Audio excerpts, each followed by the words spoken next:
We're back. And more. This isn't playing on my television, right? Okay, good. So it did sound pretty loud. I was like, is that my TV? Hope not. More episode 3 in the game. I name my streams episodically, so I mean that's just gonna confuse everything, but whatever. Turnabout Serenade. Last time, we found a lot of interesting revelations. Like the fact that this case has something to do with an egg.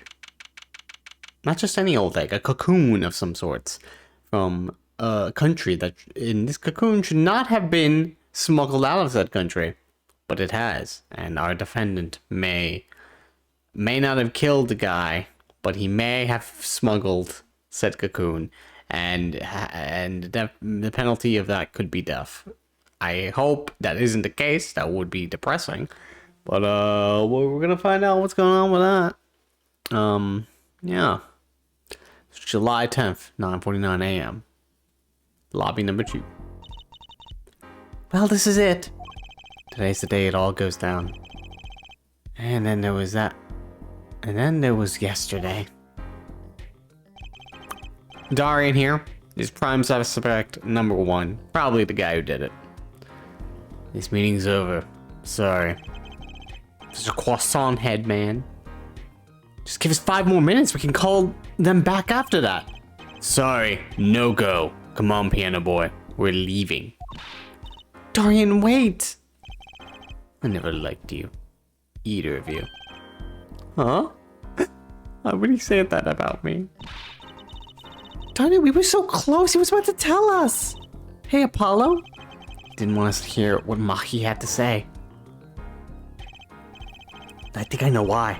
Time to bring down a little justice. Whoa, what the What was that? He is heard but unseen. Who's that talking? Oh, good God, dude. Why did you make a banging noise in fucking court? What is wrong with you, Valant Grammar? Grammari? I exclaimed as he walked into the door. Normally. Normally walked through the door. You aren't the witness today, are you, Uncle Valant? A preposterous proposition. How could I stand upon the stand? Why, my secrets would be free for the plucking. I might even have to sign autographs. That is why I intend to remain hidden for the entire time. Oh, in vanishing magic? Indeed. I will jump upon an express train and express myself to the next town over. But before I go, a word of warning. Warning? What? Dude, don't do that. The bailiff's gonna shoot you, by the way, if you make a banging noise. A grand grammary glamour resides at the root of all that has happened. Do not forget this truth. A glamour? Yeah, you could tell us what the glamour is. A spell, a sorcery, a great illusion. It's true, sir. Though it pains me to part so, I need to get in line for a ticket. Flip. Farewell! And he leaves normally. And there he goes. He sure seemed happy about that illusion thing. Oh, big illusions are the bread and butter of a magician. You can't pull off a show without one. The big illusion is always a spectacle to remember. Usually involves cutting up things like people or elephants or the Eiffel Tower. Anything really. So he was talking about what we saw at the concert. Lammermoir's disappearing act. And Prosecutor Gavin's exploding guitar. I wonder what he meant by it being at the root of all that has happened. Well, it's about time. Shall we go? Excuse me, sir. Yes? The scheduled starting time for the trial has been changed. The trial will not be commencing until 10:30 a.m. Sorry for the inconvenience. Huh? Did something happen? This is a first. It was by the judge's request. Some urgent personal business. Oh yeah, the guy. It's Great, but he stayed up too late last night watching courtroom dramas. That man needs a break from all the courtroom drama. Well, no, it's probably that guy he was talking about. His friend's son with the incurable disease. Apparently he's visiting the hospital again. The hospital? I believe it was mentioned that the Chief Justice's son is unwell. Apparently his condition worsened considerably this morning. The Chief Justice's son? Oh, that's right. Remember yesterday morning? The judge said he had to go visit him after the trial. There's an article about it in the newspaper. If you care to read about it yourself. Newspaper article about the Chief Justice's son, who is inflicted with enteritis. What an infliction! But also, this is odd that this is actually important to the case, because they give us this, and they're mentioning it. So I'm not sure where we're going with this. Where have I heard that before? Enteritis. I'll let you read that article for us, Apollo. Just leave the TV guide page to me. Try not to lose the page with the funnies if you can.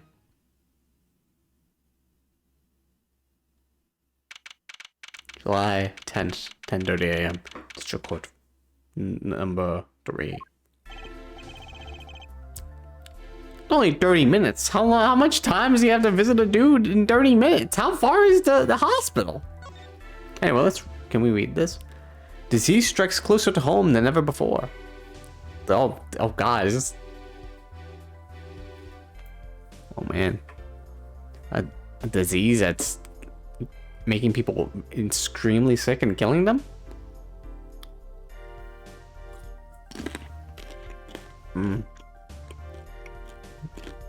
Sounds vaguely familiar, but whatever.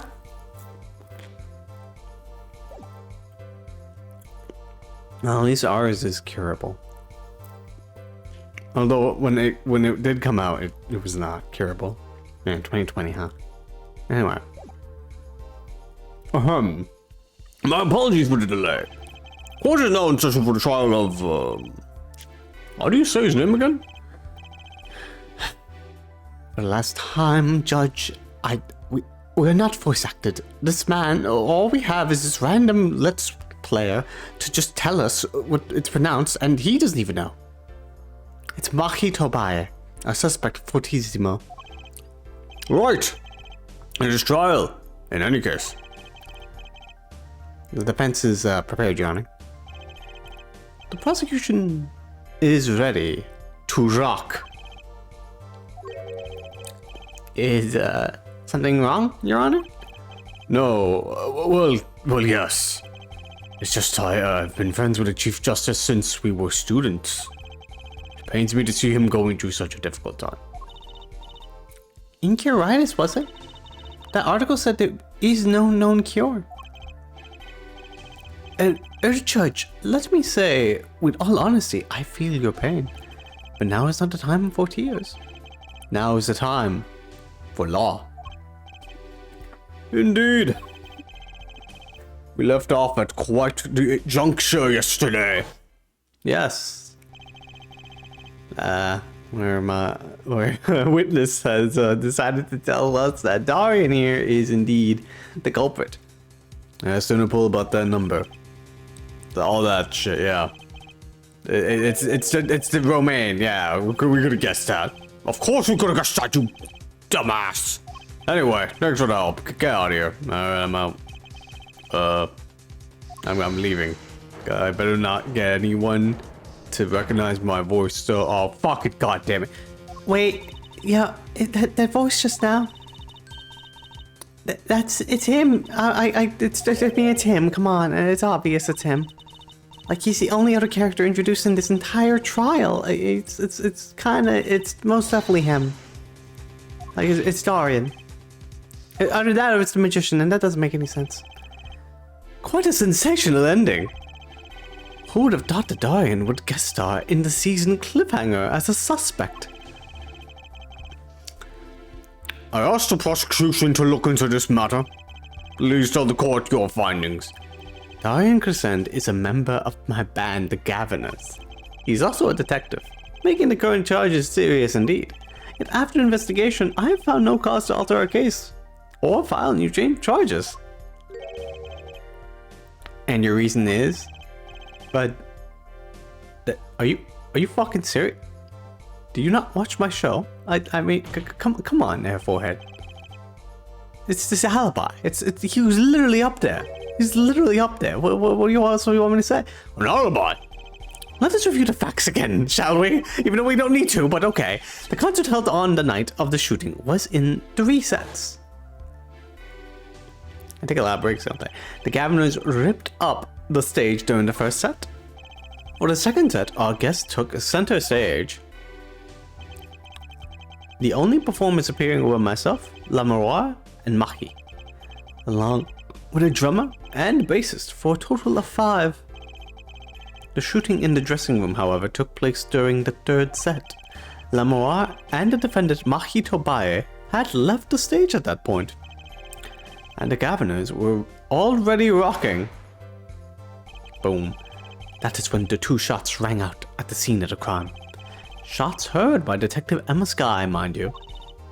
And Apollo. You heard them too, right? I sure did. Furthermore, Lamoire herself witnessed the moment of the crime. Well, perhaps I should say she heard the moment of the crime, but yet she also said that she heard him. When she claims to have heard Mr. Lataus and Detective Crescend talking. But that's impossible! Detective Crescend was... Precisely, the Detective Crescend was on stage getting his groove on, no less. A perfect alibi.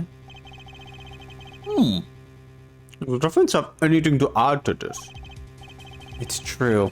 When I heard those gunshots, he must have been on stage. Still, there's something here that doesn't quite add up. Appears the defense has no objections. Well, alright, let's get the fuck out of here. I gotta go visit my friend in the hospital again. I believe we could safely say that Diane Crescent's alibi has been acknowledged. Which means that Lamoire was sadly mistaken. Her testimony cannot be true. Very well, of course, if we disregard her testimony. And I see no evidence keeping us from declaring a verdict. If indeed there are no objections. Apollo, if he declares a verdict now? Prosecutor Gavin's case is airtight. Lamoire might have been lying to protect Mahi. How can I rely on her testimony? Wait, what about yesterday in the detention center? It's just a second. About the case? What about the case? He wants to tell us about Mr. Lataus's death. This meeting's over. Like I said, I mean, come on, guys. Come on, let's all wrap it up. Let's go home. Mahi was trying to tell us something. I know it.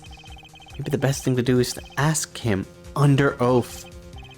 Very well, the court finds the defendant, what was his name again? I really do not care about this right now. Your Honor! Oh, for fuck's sakes! No, that wasn't it. It was something like Marquise or some Mr. Justice? Your Honor, before you declare a verdict, I would like to call another witness. Exactly who else do you need to hear from? A witness who, until now, has not been given a chance to speak in this court. Because he doesn't speak English. You don't mean... I do. The defense calls defendant Mahi Tobaye to the stand. What? But he doesn't speak English. It's not like we have translators here. What is wrong with you? We'll use an interpreter. Interpreter? I'm afraid you'll have to look elsewhere. I only speak a few phrases such as, I love you, and where's the toilet? What? That is very important phrases, to be honest. That's all you really need. The defense would like to request Lamoire as the interpreter. Lamoire? That's kind of going against, like... she could say anything about him. Like, would they even allow this? But there's a possibility she's protecting the defendant. That is true, actually. I'm gonna have to side with a judge on this one. I don't think you can allow that. But she'd be interpreting for the defendant. Why would she lie? Well, I get. I mean, there's a lot of... This is like conflicting interests. That's what I was trying to... I was looking for the phrase. Conflict of interest. This is most unusual. Bravo, forehead. As judge, the prosecution agrees with the defense's request. If Lamoir lies, I'll be able to tell. Even my limited knowledge of the language should be enough for that. Well, if both prosecution and defense are for this, I see little cause for refusal. Finally, some progress. Bailiff, please show the defendant and Lamoir to the witness stand. Yeah, what up? He's so small. Sounds like he's a ventriloquist dummy. In some ways, he is. I suppose there is a first time for everything. Shall we proceed? Your name to begin with? If you would, Lamoir. Yes. He says Mahi Tobiah, the defendant. This is certainly a first for this courtroom. I know we really needed an interpretation of that message in particular, but you know, whatever. So far, so good. Very well, Mr. Justice, if you would. Huh? If I would what, Your Honor? Oh my god, come on, man. What? You called the defendant to the stand, did you not? What would you have him testify about?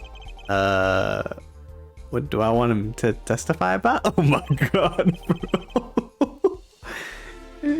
I hadn't thought about that far yet. Just have him testify about what he was doing during the crime. Something like that, man. Apollo! Aren't you gonna ask him what he was about to tell us yesterday? That too, yeah. How can I if I don't know what he was saying? Excuse me, a moment if I might speak. Yes, Lamoir? Just now, Mahi said there is something about which he wishes to testify. Mahi wants to testify about something? What could it be? What sort of testimony is he talking about? Oh, one moment, please. The suspense is killing me. Please don't say that you're gonna declare yourself guilty. What? No. What? Well, Lamoir. According to Mahi, he has proof of his innocence. Oh, okay, that's good. What? Oh my god, what the hell? This is a surprise. Yahoo! Victory, Apollo, we did it! I mean, if she does, I mean, this is sounding too good to believe. And I know what that usually means. Well, if that's true, then this is vital testimony, Lamoir. I mean, Mahi, please testify to the court. Very well.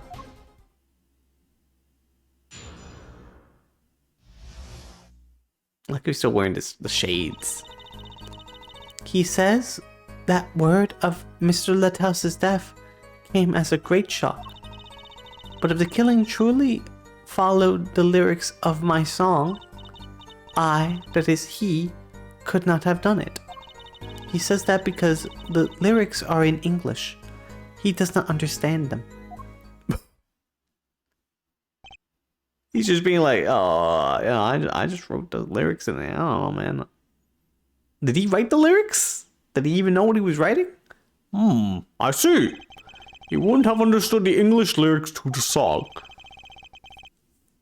I would prevent him from following them so closely. I wondered what he meant by proof. Why would he only have to ask Lamoir to know the meaning of that song? Lamoir, did you ever explain the lyrics of that song to him? I did tell him, generally, what the song was about, but never in so much detail, and he never asked. Has my oft-repeated warning already fled that forehead? Lamoir might be protecting the witness. Yeah, that's a good point. Well, anyway, let us proceed with the cross-examination. Mr. Justice, if you would. Yes, Your Honor. Something's hidden in that testimony. I know it. I just have to trust my bracelet to tell me where. It worked yesterday. It'll work today. Please don't tell me I have to watch two different people.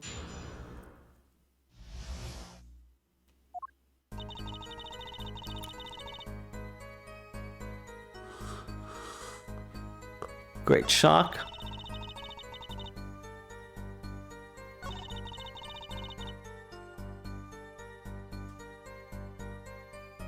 This is gonna be hard. Who am I watching? He's not moving a muscle. I'm gonna watch him first. We're gonna watch him to see. Yay, I knew he was innocent. I believe he is too, Trucy. I do. What's wrong, Apollo? You got a tummy ache or something?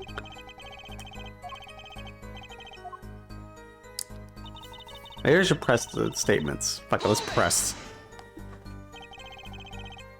Were Mahi and Mr. Latas close? Yes. After we traveled around the world on tour together. Objection. Lamora, this is Mahi's cross-examination, not yours. But I knew the answer. This is a court of law. We'll play by the book. I understand. And Prosecutor Gavin's tough. He's really tough. That is true. He does sometimes get serious mode. Mahi says he was very good friends with Mr. Lataus. Mr. Lataus was always a gentleman, never angry. We got along quite well. I never dreamed something like this would happen.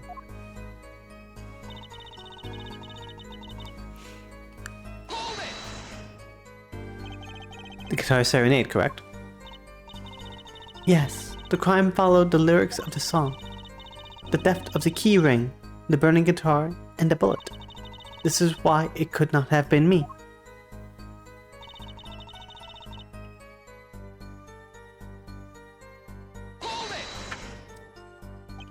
I could not have done it? You mean... It is very simple. Mahi could not have done all the things that happened that day, for all those things followed the song lyrics closely. This is just... These presses really don't do much. They're just leading into the next statement. Some presses do that, but almost every press I did was just like, no, it's just leading into the next statement. Wouldn't it be difficult for him to perform without knowing the meaning of the lyrics? He did know what the song was about, its mood, shall we say. This was enough to play by. I told him it was a song about a guitar in love. It's not actually the guitar that's in love, strictly speaking. Oh, perhaps I misunderstood. What? Did you think it was about a guitar in love? Hold on a second. Press these nuts. Got him. Thank you, second. That was very, very important. Very...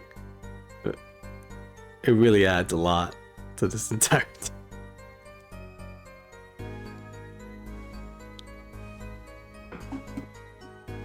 Sheds a light on so much. No, not really. Yours is also a valid interpretation. Okay. No, it is my fault. I am too used to singing in Bohemian. It is much easier than trying to understand these English lyrics. Alright, now. Mahi has not moved a fucking muscle, so I'm gonna assume that it's Lamar that I have to look at.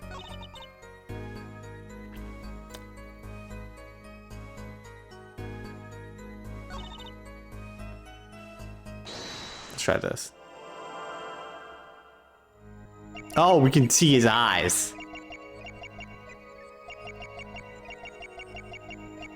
Well, if I knew that, I would have.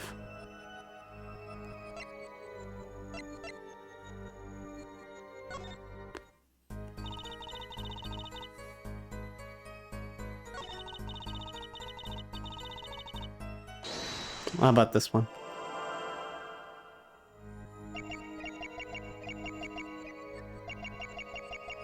Look into those eyes, deep into the soul. Ah!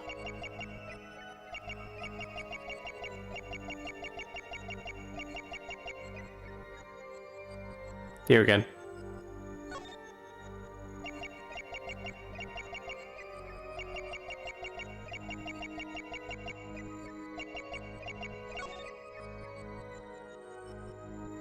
Gotcha!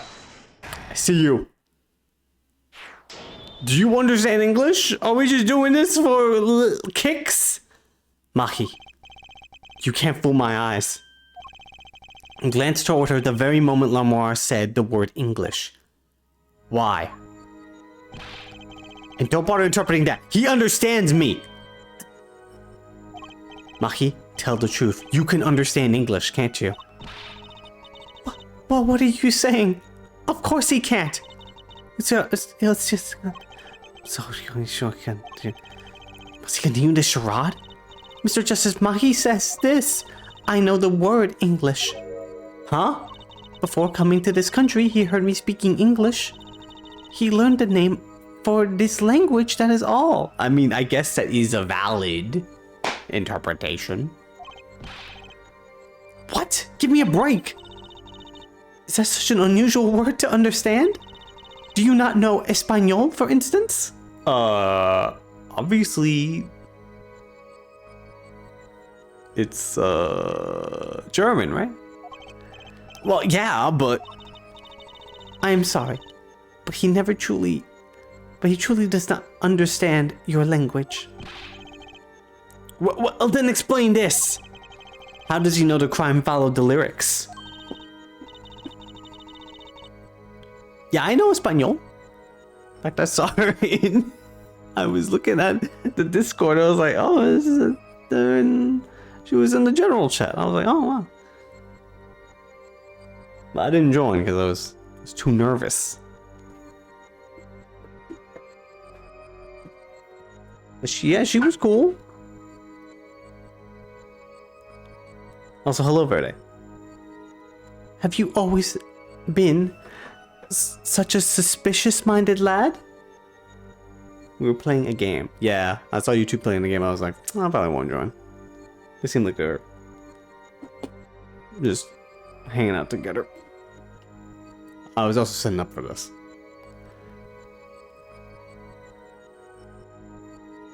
I am always a suspicious-minded lad. Yes, I am. It is simple. So simple, it hardly requires an explanation. He read about it in the newspaper. The newspaper? The Bohemian Daily Bugle. You can buy it in this country these days, you know. Pico Park. Oh, that's nice. Oh, so I was right to not join. They have already begun to report about this case in our homeland. I was right. What is wrong, Mr. Justice? Your eyes, they are quite fierce all of a sudden. He's lying. Maybe it's time to show them proof that he's lying.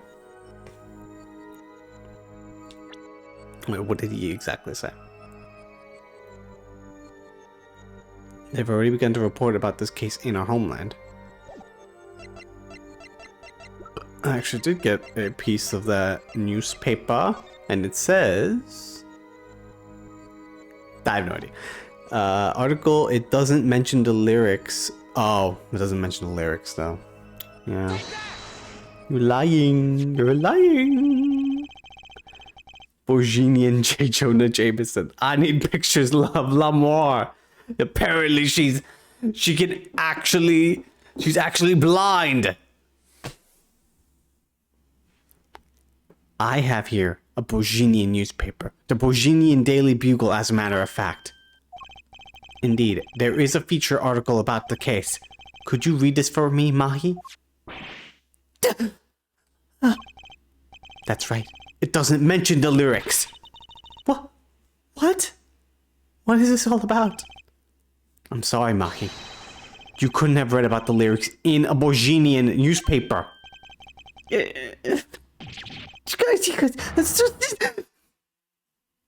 Stop speaking a different language. You can speak English. Don't make me say gibberish on here because I don't know what language you're speaking. I just have to continue to say a fake language.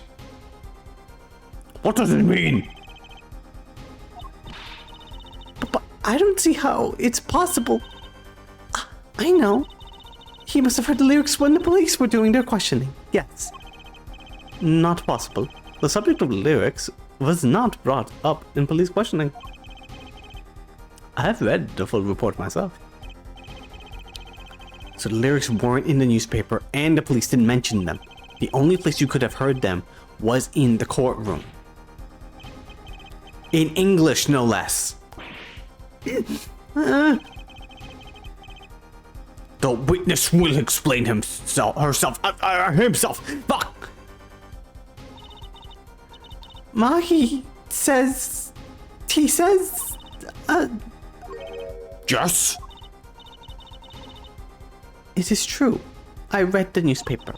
But this is not where I learned of the lyrics. I was mistaken. Now I remember. You remember? I now completely remember. He says he heard of the lyrics from me. You... What? You just said you didn't. You've put yourself in the corner. Now he knows where the lyrics are from. The entire defense, the proof was that he didn't understand what the lyrics were. And now you're just going like, actually, he did hear the lyrics. It was from me. So now he could obviously have done it. Is this true, Lamour? Yes, I am afraid I had forgotten it myself. And it looks like our forehead's been jumping to conclusions again. It seems so, yes. No. I was onto something. I know it. I can't let this chance slip away. Time is an issue today, Mr. Justice. Are you finished with the cross-examination? What are you gonna do, Apollo? If I'm gonna keep on cross-examining, I better have an angle of attack. Or else. My bracelet's still reacting.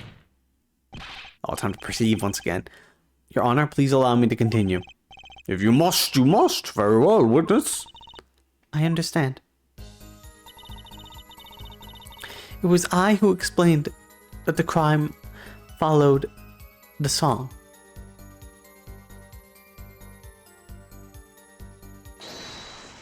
Let's perceive this. First, let's look at him. But she could be lying too, so. Staring at his eyes. Here again.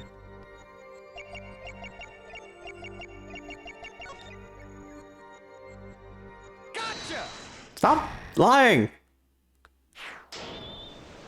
This isn't helping anything! Lamour, I'm currently cross-examining Mahi. Why should you be uncertain? Me? Uncertain? Guess you swallowed the very moment you told the court. It was I who explained. I see. There is little point in trying to hide anything from you. Lamour, are you indeed protecting someone? That is not a question, but a simple answer. To tell the truth, I do not believe it myself. Then allow me to answer for you. Lamour, you're protecting... I mean, literally, you're protecting Mahi right now. He's right there. Lamour, you're protecting Mahi. That's why you lied and told us that you had explained how the crime followed the song. I don't fault you for trying to help, but this is not the way. Mahi, I believe you didn't do it. Really, I trust you. But you've lied to us twice, and now you have Lamour lying on your behalf. If this is going to work, you have to trust me too. Your two lies cover a simple truth. You understand English. You have to.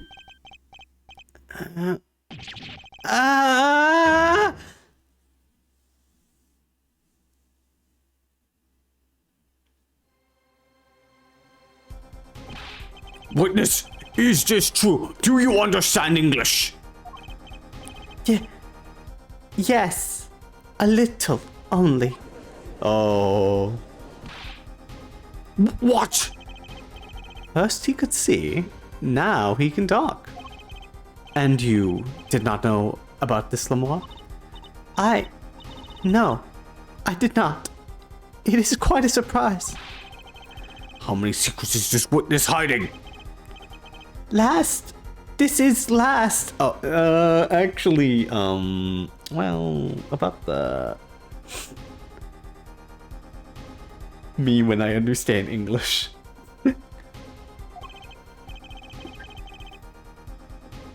A little, yeah, sure. Mahi, could you tell us what really happened? No shooting. I did no shooting. So you weren't in the dressing room when I heard those two gunshots, correct? Well, there is evidence that he was. Apparently the answer to that question isn't simple either. I was in dressing room. Behind desk. Manager, he on floor. Which would be after the shooting, right? Then there is voice. Voice? Or voices? Was it you and Emma, Apollo? So when Mahi went into the dressing room, Mr. Litthouse had already been shot. And then we came to the door. Panel high up. I take off. Run away. Run away. So it was you who escaped through that air vent. As the prosecution has upheld all along, no less. The defendant has admitted to being at the scene. Must we take this as a confession? Objection! No, he's clearly denied that he did it. I know shooting. Manager on floor. Already on floor. Objection. The victim had already been shot, you say? I find that hard to believe. The defendant understood the song lyrics. He was at the scene of the crime. This can only mean one thing. He is the shooter. Does the defendant have anything to say to this? Okay, you gotta give me something, man. He climbed up, Apollo. That's not great. He's climbing up. Let's ask Mr. Justice. Will you require any further testimony from the witness? No, there's so much he has yet to tell us. What about the egg? Who else was in there? Is that it? Is there nothing else I can get him to testify about? Wait, no, of course there is. What is this cocoon? I mean cocoon, sorry. It looks like an egg to me. Yes, the cocoon, the silk, is a potent cure. A cure? Well, Mahi, are you a smuggler? I actually forgot about the part that is a cure. I forgot that we got that part of the evidence. Yes, it is a cure. Oh, so is that why? Is that why this is important? The Chief Justice's son who has incuritis? Yeah, I assumed it was a cure for her. Maybe he was smuggling it in to cure his Lamore's eyes, you know, to not make her blind anymore. Also, 40 years old? 14? Damn. But it could be something to do with the incuritis. Yes, he won't tell me. That cocoon has to have something to do with this. Mahi, please tell us the truth for your own sake. No more speak, not to any of you. So much for your precious trust, Ed Forehead. Hey, you were the one who didn't believe him. Regardless, this brings us to an impasse. This does seem that defense and defendant are at odds. I doubt we're likely to learn anything more of value should this continue. As you know, of course, but to declare a 5-minute recess. Yay, recess, why not? Okay. I'm using some agua.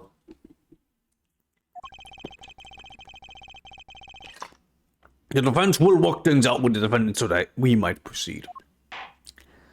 Oh, I guess we could talk to him.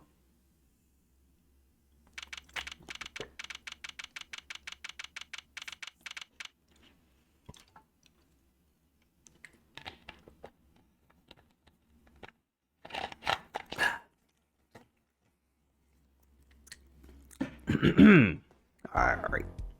So, Maki. Apollo Eustace. Yes, that is his name. Apollo Eustace. That's justice. Better learn how to say it if you ever want to get some. Believe. I know shooting. He claimed Mr. Litthouse was already underground when he entered the room. Maybe it was a trap and he walked right into it? Suddenly, I hear a revolver. Close, very close. Then I hear a voice. You heard gunshots? Yes, it's true. I hear a revolver, but only sound. Well, you're saying you went into the dressing room? You found Mr. Litthouse already dead, and then you heard shots. Okay. If that's true. So, you were at the scene of the crime when you heard those shots? And you escaped through the air vent. Let me read what he says exactly. Hang on.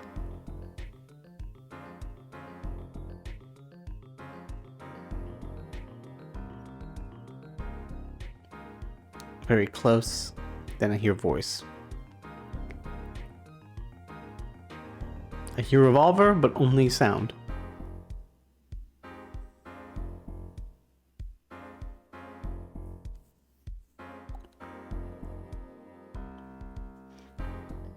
That's a weird thing. He says he found Mr. Litthouse already dead and then heard shots.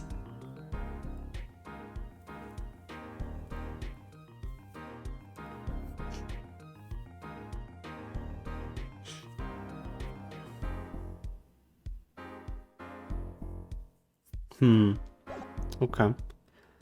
I know. Huh? What do you know? I know if I opening vent, I can leave stage and backstage.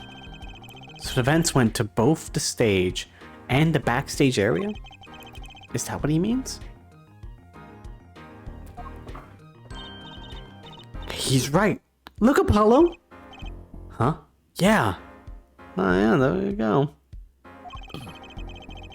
But how did you know it was connected like that? Wait, I bet his father was the architect that designed the hall or something. I hear this from Magician. Also, how would his father be the architect? He literally just came to the country. Magician?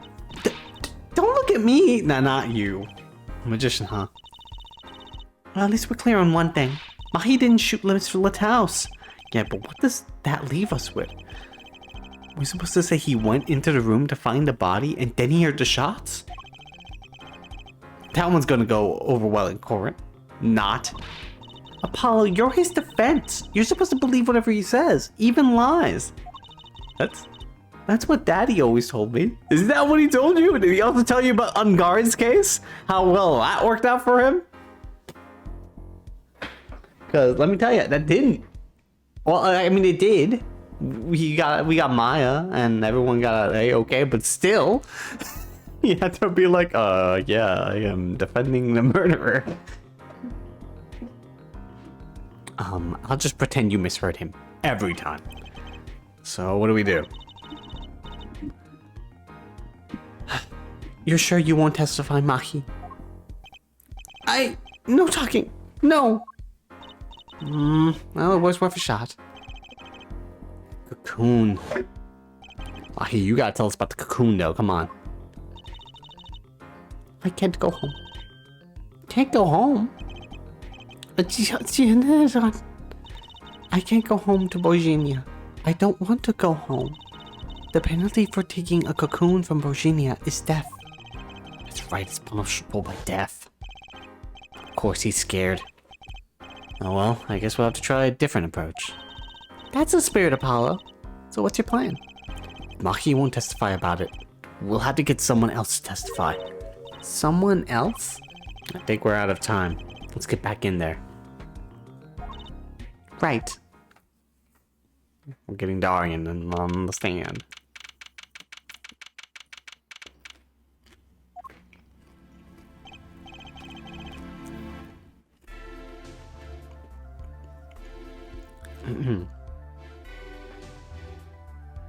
Munching on some popcorn. Alright. Court is now back in session. Mr. Justice, have you sorted things out with the defendant? Yes, Your Honor. We had a good talk. Very well. So will he testify? Your Honor, the defendant will not testify. What? Shame. And here I thought this was your big chance to turn the case around. Actually, it is. The defense would like to approach this case from a different angle, Your Honor. A different angle? If Mahi won't testify, Then I know who will. I would like to cross-examine the witness in this case. Lamar. Lamar keeps coming back up here like, please, I don't want to come back up and understand. Every time people are yelling at me. Lamar! Objection! It's the 50th time Lamar has come up on the stand. What the fuck? I thought we determined yesterday that Lamar's testimony was insubstantial. There's nothing you can... Lamar was taken to the hospital yesterday with injuries. Oh yeah, that's right. That's the thing that happened. What happened? She was assaulted, Your Honor. Assaulted? Someone wanted Lamar dead. Thankfully, she was able to save herself. What? How did you not hear about this, man? I've heard no such report. Prosecutor Gavin. Why would anyone be out to kill Lamar? Can you think of a reason? Oh, Well, think of how she is known in our country. A singer from overseas who doesn't speak English. Yes? Yet someone tried to keep her mouth shut, although she actually does speak English, but yes. Who could that have been? Oh, yeah, that's right. No one else... I'm not sure how much details of the case came out. Only us here in the court, and I guess the other people in here, would have known about Lamar speaking English. So it's like... who else would have wanted to keep her mouth shut other than people who do know this? you don't think? I do.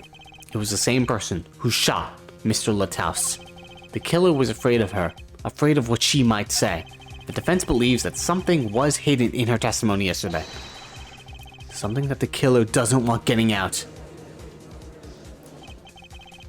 So am I to understand that this is what you are saying? Namely, that there is a nugget of truth in Lamar's testimony. A chicken nugget we have yet to uncover. Exactly. I am hungry.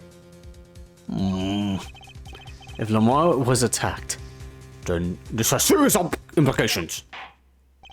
Oh well. There were some vague points in her testimony during yesterday's trial.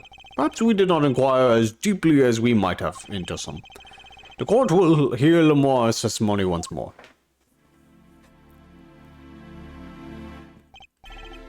Lamar, I must apologize. We must ask you to stand again. And speak. You need not apologize. I know that Mahi is innocent, and I will do all that I can until the court realizes this. Let's review your testimony from yesterday. You told us you heard 2 gunshots and the shooter's voice through the window, and that the voice belonged to Darian Crescend, yes? That is correct. At which point I proved she could not be correct. She couldn't have heard any of those things. The small window at the scene was closed. It was found to be quite soundproof. Nothing to say to that, Mr. Justice. Was it shown to be that? We never really tested it out, to be honest, but okay. I guess I will take your word for that. I don't know exactly what yet, but I do know there's something there. There is, it seems, much you do not know. What about your events? What if it's like an event? She heard it, you're there. That's possible. And yet, it is my duty to hear him out. Perhaps a witness would be so kind to testify once more to the court. Of course, Your Honor.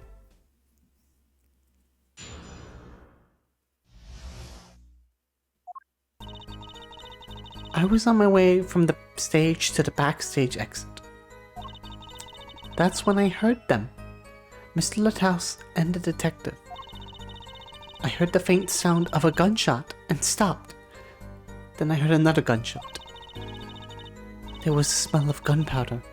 I knew I must tell someone, but I was in a hurry, so I kept moving past the small window.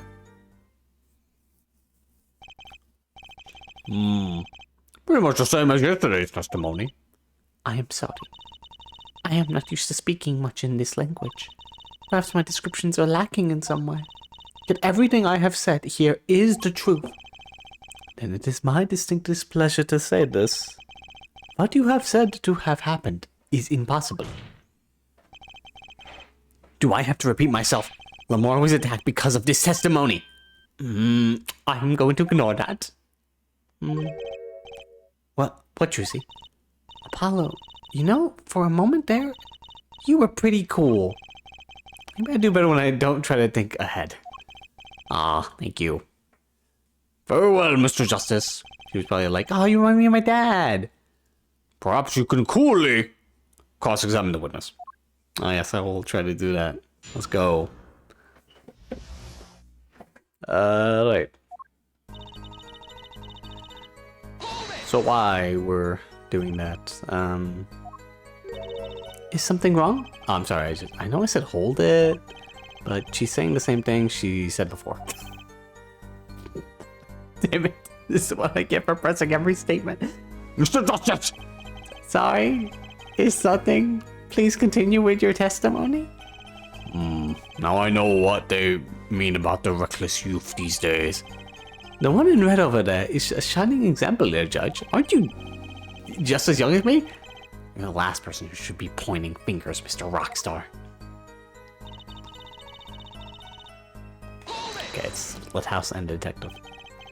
Darian Crescent. I did not know his name at the time. But yes, it was him. The one who took the stand yesterday. How many times do I need to remind you that's impossible? There is no way you could have heard him. Because the window at the scene was closed. Is that one? Of course. Apollo, if we keep asking the same questions as yesterday, we won't get anywhere. She's right. Maybe there's a different angle I can try. Did you hear anything else? Do you happen to hear anything else at that time? Anything else? Anything else besides the victim and the shooter's conversation? Anything at all? That's quite the vague question. Other than the conversation, I heard a clock ticking. The two men breathing. Footsteps. A clock ticking? That is all. Nothing new there, as expected. I was hoping for a little more than that. Let's just carry on with the cross-examination. As you wish.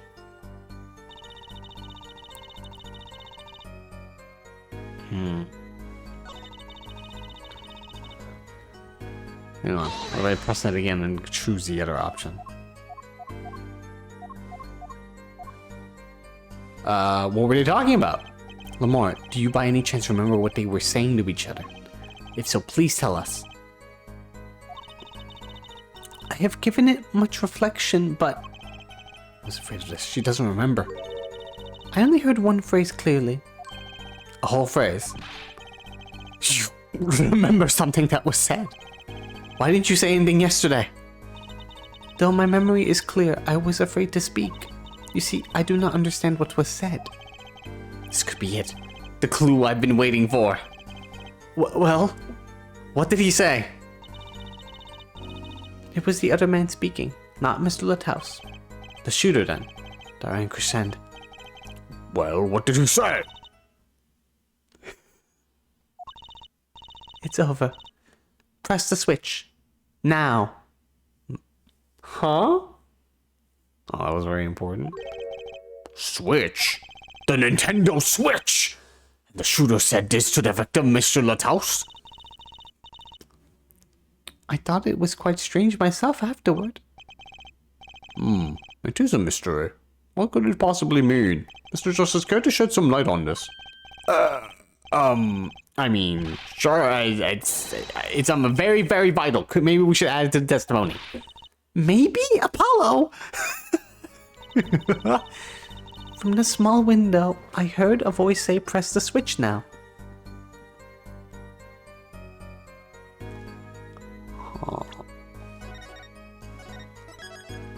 This was more of a statement I'm agreeing with. I don't know if I can disagree with this statement. And it was Detective Darian Crescent's voice. Yes, I am sure of it. It's over.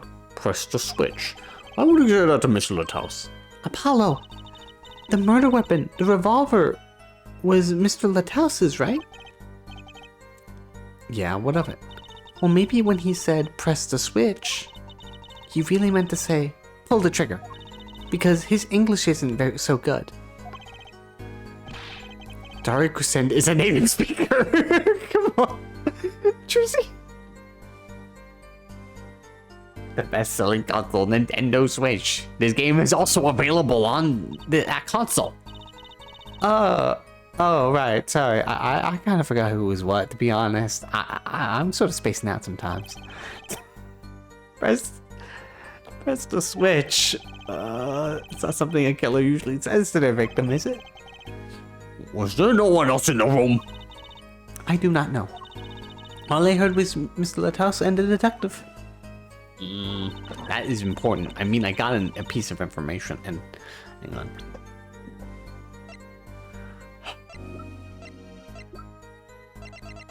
Usually we say things to contradict evidence. Because this is the trigger, but like, this is more of like, I have this piece of evidence, the thing that she said. I'm agreeing with it. And I don't think that really works here. The same thing in Rampa 2 where I can agree with evidence. I don't know why I remember that game mechanic. It was a pretty good one. Let's just sort of press the other statements and then I'll stay.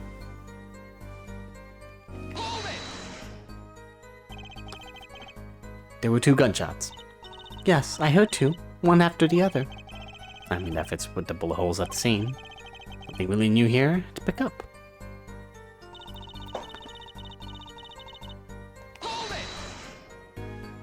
Hold it. Why did you tell someone immediately? Well, If it were me, I would have gone to the police right away. It's our duty as citizens. This may be beside the point, but Lamar isn't a citizen. No, one would hope such common sense prevails in Virginia as well.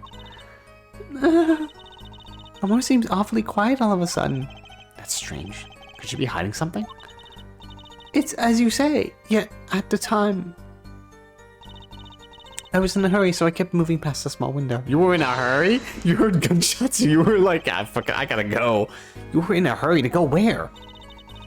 I was on my way to the backstage exit, as I have said. What were you in such a hurry then?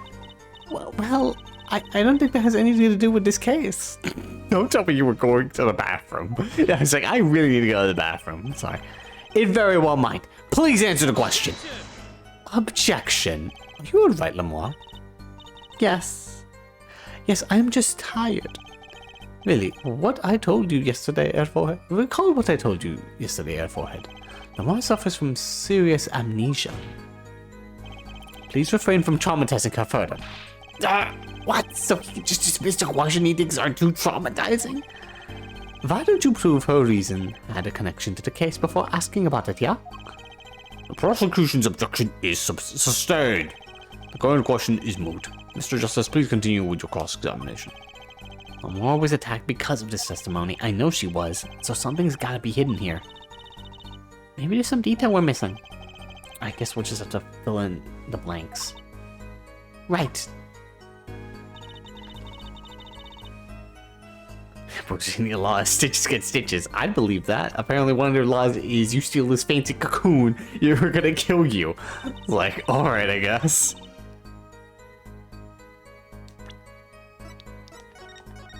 Well, alright. There's something contradicting about this evidence. Or maybe I'm focused too much on that. Sometimes it's a red herring.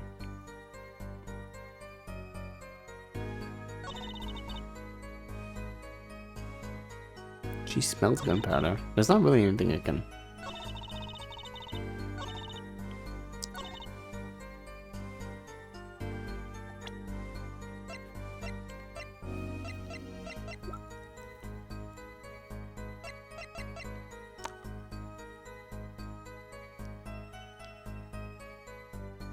Oh, wait a minute. No. Is this... This was on the other side of the door. This was outside. But could there have been a headset there? I'm thinking that like the voice traveled through vents, but...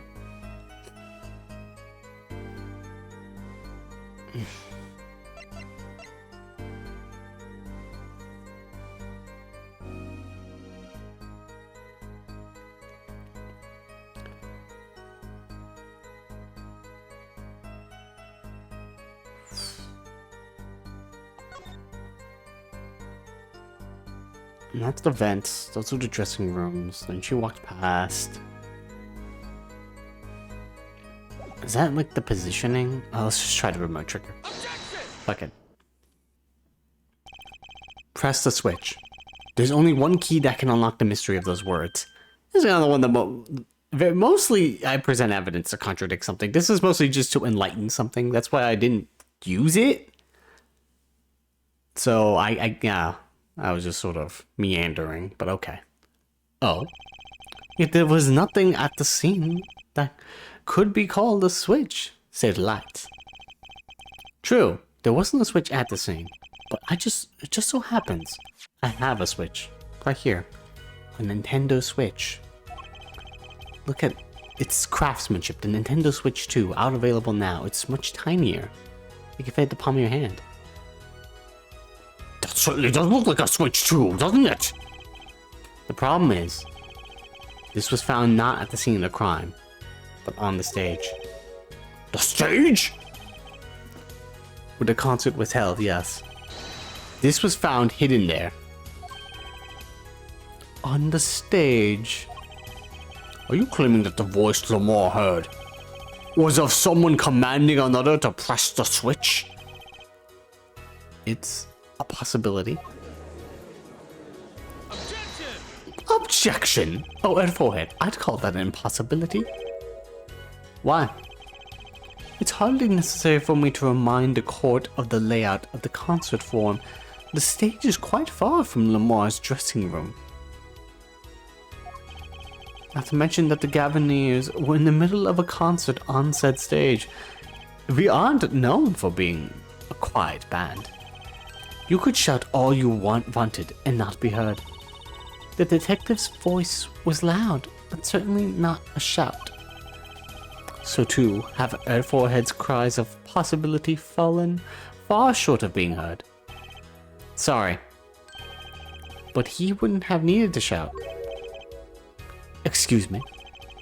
You heard what I said. Or do you need me to shout it out for you?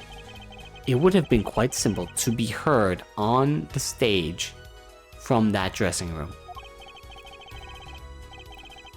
Oh wait, you like evidence, don't you? How about this? Using this, it would be easy to get a message to someone on stage from the dressing room. The headset. Prosecutor Gavin, perhaps you're familiar with this. What? That's... What is it? Is it some kind of newfangled phone they invented while I wasn't looking? Yes, that's what that is. This is a type of transmitter, a communications device. Communications device? From what I heard, sometimes the dialogue just continues on. I did not press that. From what I've heard, that night, everyone on stage was wearing one of these. Isn't that right, Prosecutor Gavin? Yes, actually. Therefore, talking between band members. We all had one on. So you admit that you were wearing one of these. Talking from the backstage to the stage would be simple.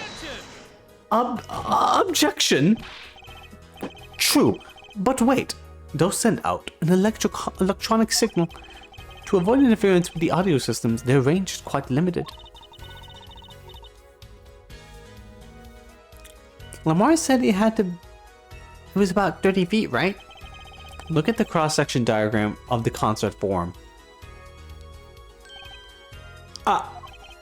Exactly. The walk from the stage to the backstage seems far, but the direct distance is less than 30 feet. That can't be! Where did the guitar playing come from? Someone Lamar heard the shooter's voice. He could have been talking to someone on stage.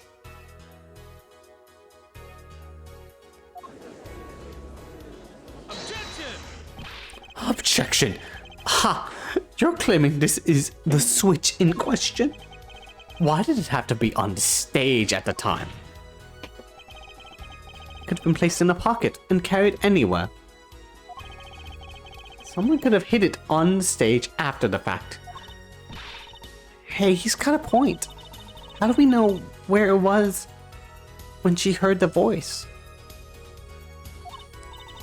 When the shooters had pressed the switch. Well, I guess we don't. An unfortunate situation. I'm afraid that until we know where the switch was, there's little point in debating it. I was sure this was the way to go with this. What is this switch anyway? We don't even know. That's a basic fact. Wait a second. I do know what this switch is. If you follow that train of logic to its incredible conclusion, it ends up in proof that completely changes this case. What's up, Apollo? Apollo? We know about this switch, right? We know what it is. Yeah. Well, think of when it was used at the... Think of what happened. Well, Mr. Justice, if you have no further information to share concerning this switch... Your Honor. Yes, Mr. Justice? I've been remiss in not telling the court this before. I know what this switch is. Well, it seems the defense is set upon linking this switch to the case. Let's see your evidence to the link.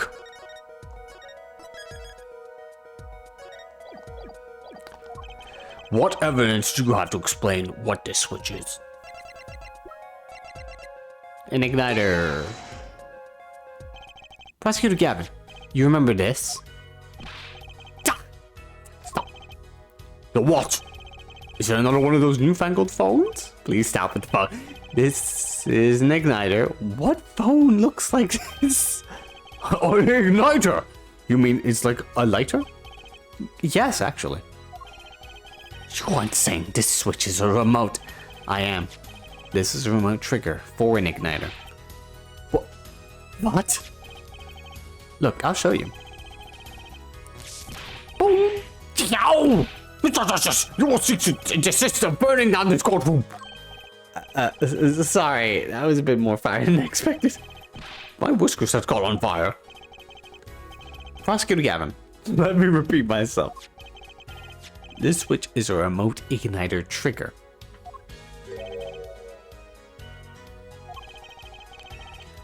Doesn't that suggest something to you?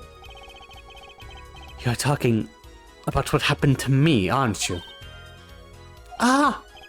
Exactly. That night at the concert, there was one unusual burst of flame. When your guitar caught fire in the middle of your... I did not press any button then.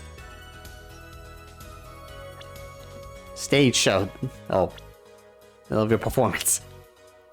Wasn't that part of the stage show, though? Prosecutor Gavin was entirely unaware such a thing had been planned. When the guitar that burned...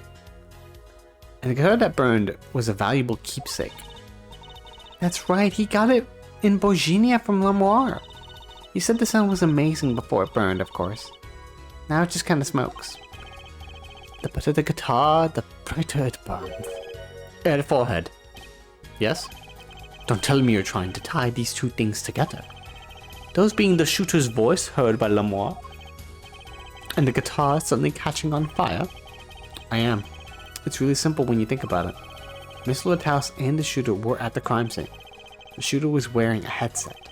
He ordered someone on stage to press the switch.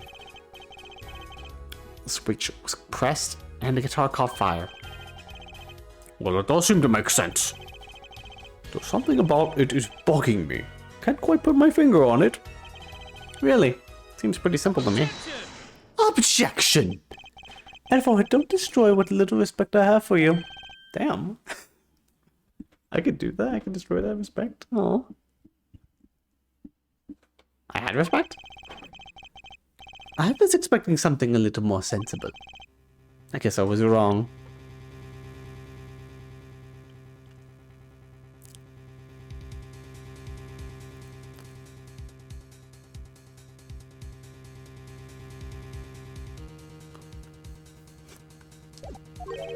What is this all about, Prosecutor Gavin? This simple story simply makes no sense. Think, that night my guitar caught fire, I guess. The cause may have been this indeed. However, The guitar caught fire during the second set. Ah, that's right, of course. The guitar caught fire. Oh my god.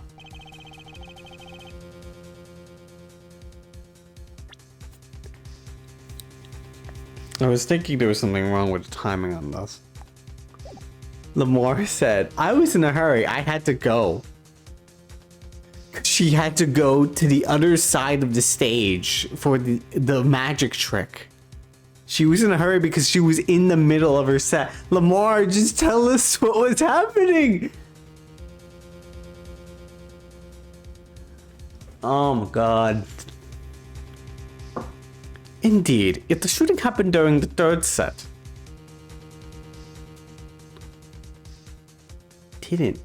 What is happening?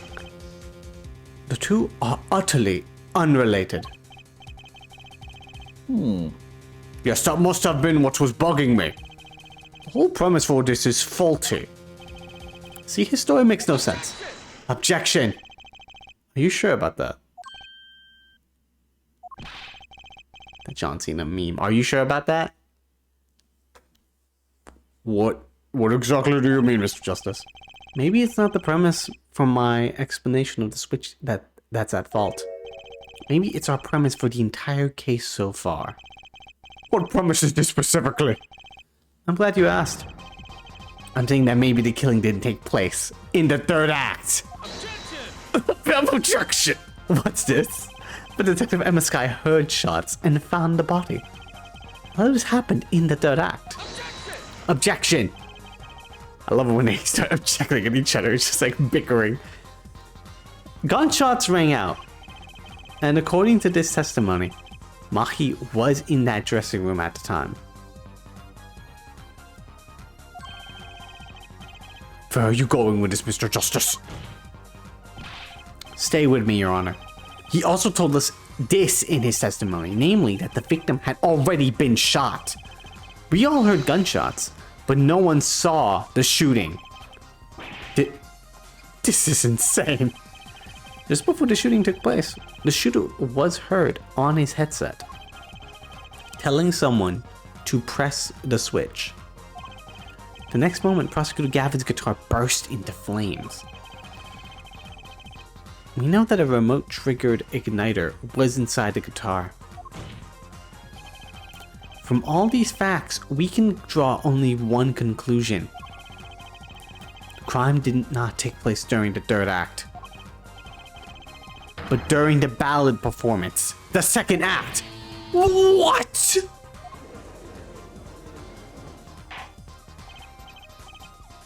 Order! Order! But that goes against the evidence. What does, Your Honor? The crime was carried out according to the lyrics of that song, yes? Hey, he's right. Look. The bullet is supposed to come after the fire. You're thinking about it the wrong way. Huh? Look. Why would the shooter craft the events of the day to follow the lyrics anyway? It's an awful lot of trouble to go through, with little merit for the person doing it. Well, I'm sure whoever it was had some reason. Yes, they did. A reason that made it advantageous to follow the lyrics. You're saying the order was reversed on purpose? Reversed? Prosecutor Gavin? If the criminal followed the lyrics strictly, then yes. The shooting would have had come after the guitar burst into flame. Yet Airforhead has raised another possibility. He's claiming that the bullet came not after, but just before the fire. Couldn't have put it better myself. We were only meant to think that the shooting came after the guitar burst into flames. It was forcing us to think that way. That was the criminal's objective. The crime followed the lyrics to a point, but that was the ruse. Why else would the killer risk discovery by moving the body? That was the final touch to make us think he'd follow the lyrics the whole way.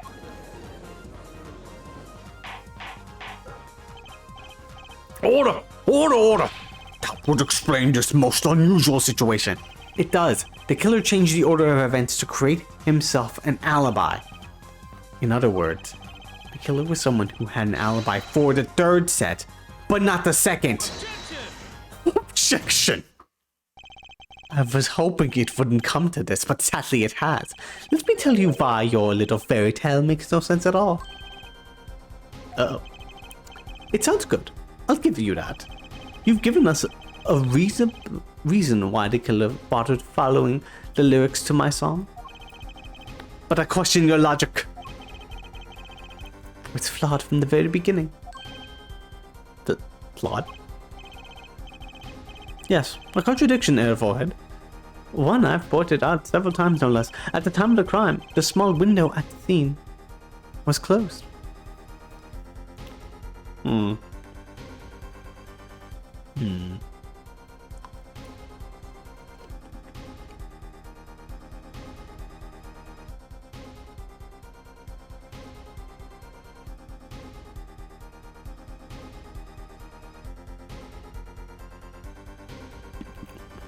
I'm munching on some popcorn here.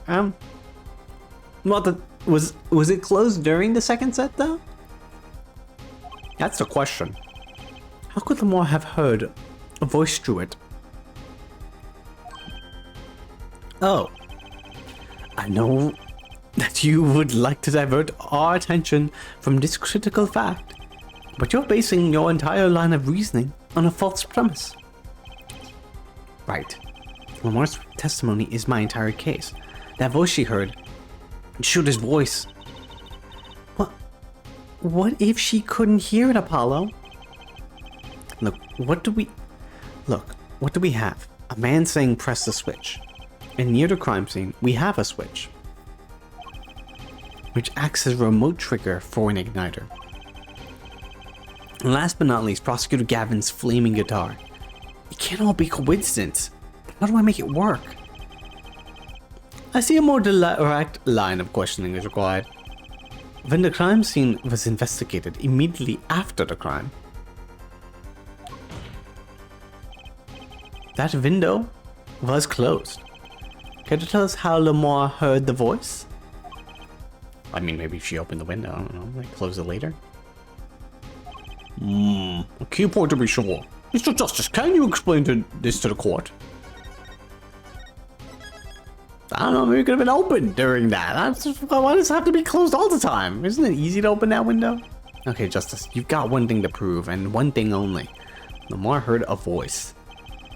And she heard it during the second set. Think, how was Lamar able to hear that voice? She's divine hearing. She was somewhere else.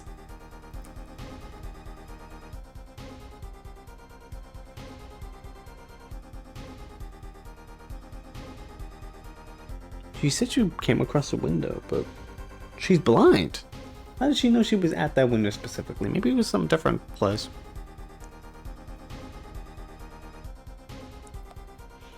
She was somewhere else? Oh, the window was open. When we investigated the scene, the window was closed. The shooter had no reason to close it. Had it been open either, meaning it was impossible to hear the voice through that window. Ah, it's good to hear you making sense again. For a moment I was afraid you might be a Borginian too. Wow, racist? Alright. As I was saying, Lamar could not hear the voice through that window. So there can be only one explanation. She heard the voice from another location entirely. What's this? You do amuse me so. And here I thought you and Good Sense were back on speaking terms. Now I'm afraid you and Good Sense speak two entirely different languages. Shall I interpret for you, Forehead? Lamar clearly stated she heard the voice through that small window. And there is only one small window at the scene. Are you sure? Think about it. Isn't there another small window at the scene? There is? Oh, I know that look. He wants us to ask him. Was there another small window at the scene? I totally forgot about that. I don't see the layout here. But was it in the different room?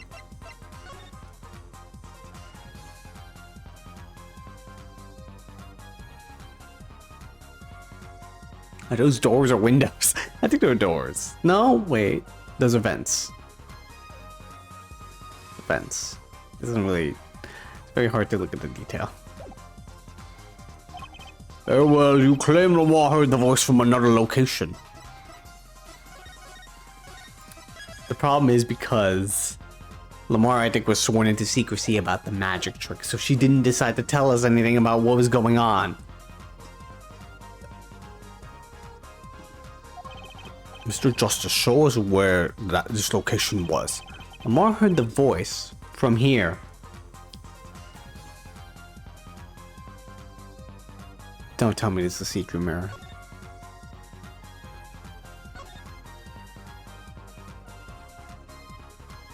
There's like... That's my guess. That if it's a see-through mirror, she's walking through the walls to get to the stage during the second set. Does this look like a small window to you, Mr. Justice? The state of modern society can be read from numerous objects and artifacts. In a sense, anything can be a window on our society. I didn't ask you to point out a window on society. I want a window on the crime scene. No, but you're trying.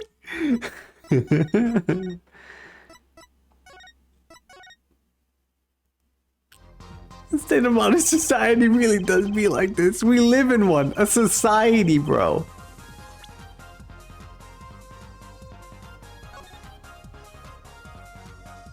Was she crawling through the vents?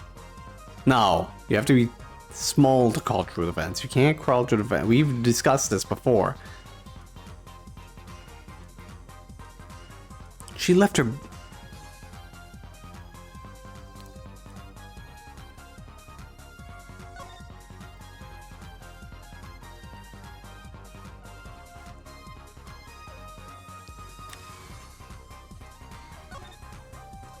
in this room.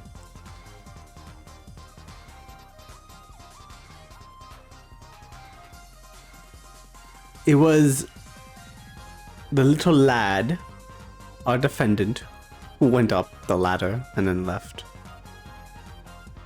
Could she have done the same? Maybe through the door?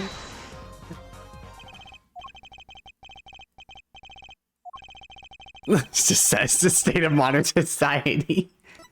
Constantly. Oh my god.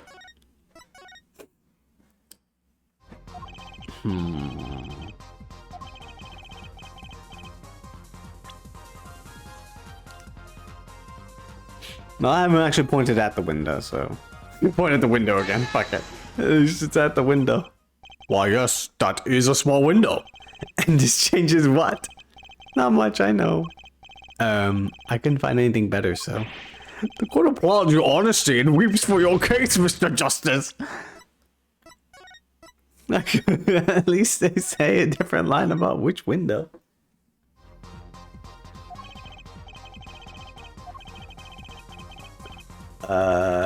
God, here we go. Stink. Well, I didn't check the vents, so... She really was up there?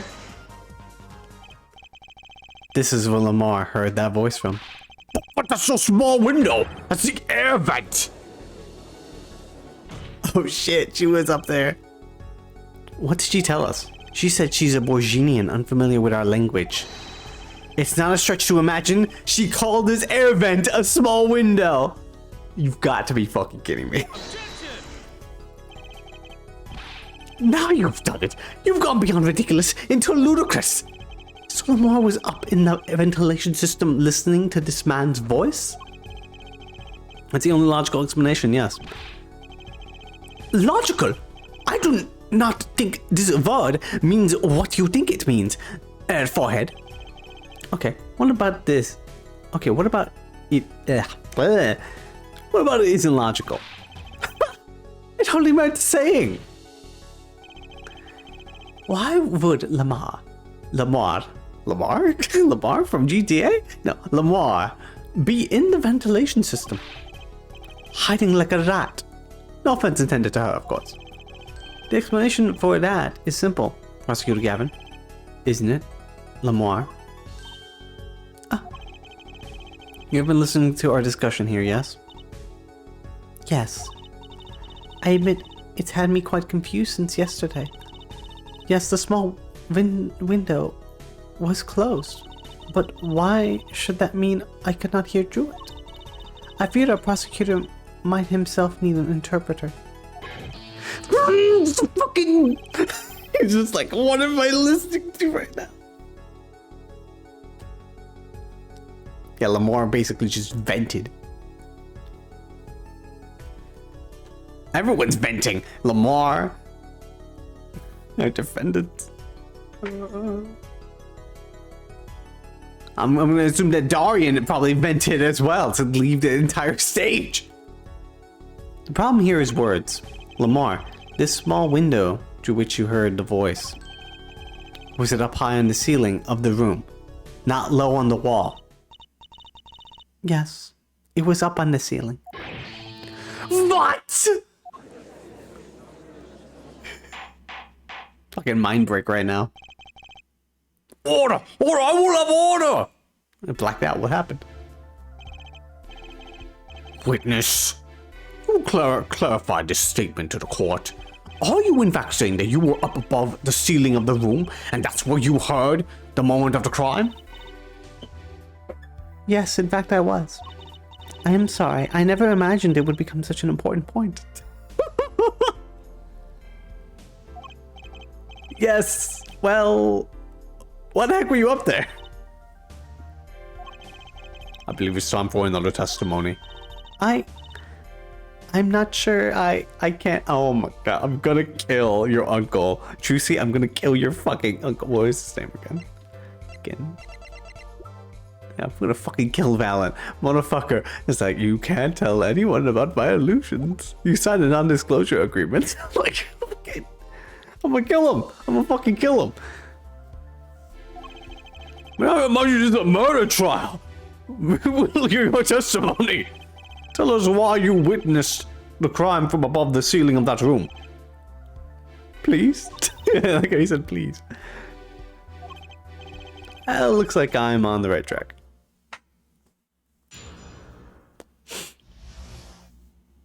Above the ceiling. Yes, I was above the ceiling. Just shift. Oh, that's a big ass ceiling. She's standing on there, isn't she? People say, oh, you have to be small. I guess you have to be small to go inside the vent. She's like crouching, kind of. When I heard the voice, I heard there was a small window there before. It was in the middle of my performance. I had no time to report what I had heard. As to why I was there, I cannot say. I am bound to secrecy on this matter. Bound to secrecy? In my line of work, one has many obligations to uphold. But you say you were in the middle of your performance. So this did happen during the second set. I did not witness the crime. You must understand. I only know what I heard. Yes, but you must tell us what you were doing in detail. That's what the cross-examination is for. Yeah, and forehead? Our mission in this court is to discern the truth. No obligation, no binding pact may hinder that mission. Very well. Mr. Justice, you may begin your cross-examination. What are you going to do, Apollo? I'm going to find out the truth. She was up above that ceiling for a reason. I just have to get it out of her.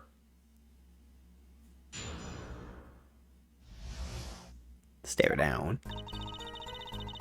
Yes, I was above the ceiling when I heard the voice. So you won't tell us why? Above the ceiling. Could you be more specific? I cannot. Because you're bound to secrecy. Yes. To tell the truth, I was not supposed to even say I was above the ceiling. I dare not say more. Doesn't sound like I'll be able to coax it out of her just by asking. A small window. By small window, you mean an air vent. I only remembered I needed to be careful of where I put my hands and feet. I cannot see the light coming through the window, of course. The air vent grate could trip you up suddenly.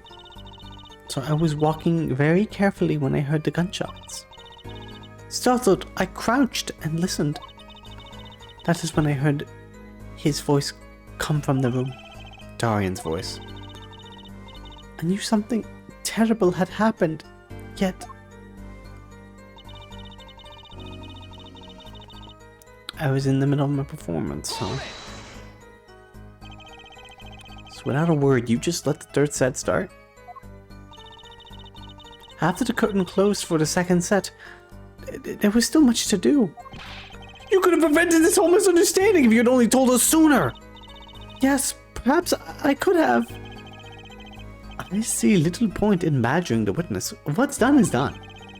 The mind works in differently when one is in the middle of a performance. I lost my voice in the middle of a show and kept on singing, completely unaware. What? Singing without a voice? If only all contradictions were so obvious. If only I could get Lamar to talk. Pressuring her like this doesn't seem to be getting me anywhere. I cannot say. You heard the gunshots during the second set, during your performance. You're quite sure? Yes. Why would I lie about the time? Why didn't you tell us this yesterday? No one asked me. No one asked, so I didn't say. I thought you all knew.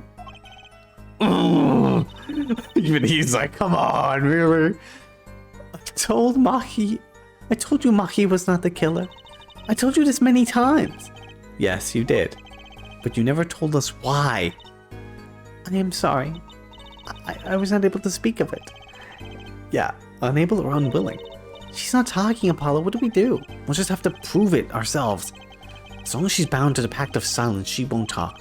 But if I can prove why she was up there, she'll have to admit it. But how are you going to do that? She was singing on stage, Apollo. She couldn't have been up above the ceiling, too. Yes, she could. I've got a theory as to why, too. And maybe I've got the evidence to prove it.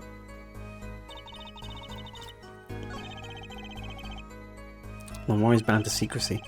It's gonna take some hard-hitting proof to make her talk. I think I know why she was up there, but how do I prove it?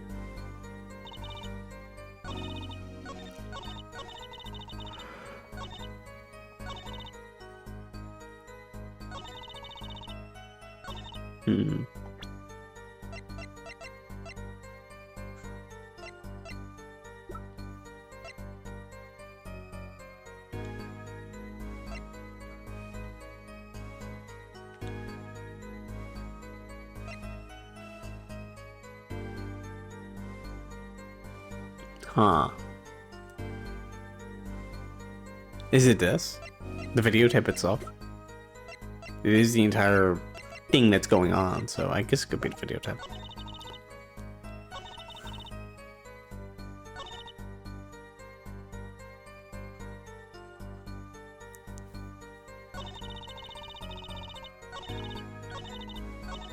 Did I ever press the last statement? Let's just press that just in case. Exactly who bound you to secrecy? I'm not sure I'm allowed to say who it is. No, I think perhaps that is alright. It is just a name after all. It was Valant Gramari. Perhaps you know him. Gramari? What? You mean Uncle Valant? What? Valant Gramari? Who's Valant Gramari? A grand magician. The one responsible for the illusion performed during our concert. He's sweating a lot about this. Interesting reaction, Prosecutor Gavin. Lamar was bound to secrecy. I feel like this is going to be more unveiled in the next case of why he's sweating about his name.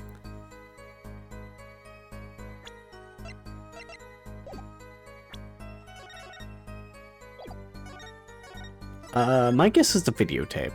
Because then we can talk about the entire thing and what's going on.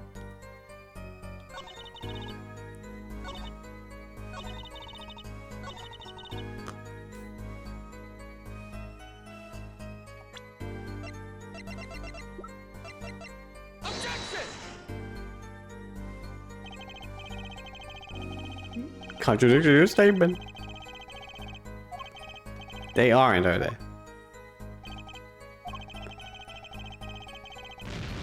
Bam.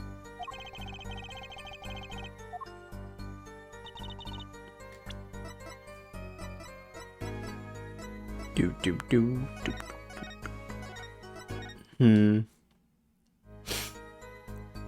It's hard to say what to contradict here. I was in the middle of my performance. I had no time to report what I had heard.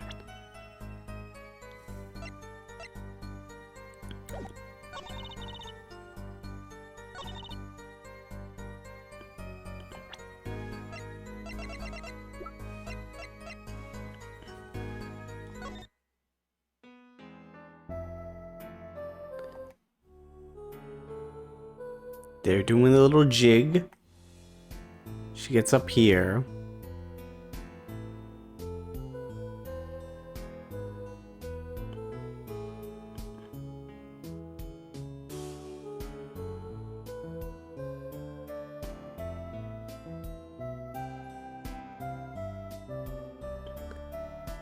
Huh.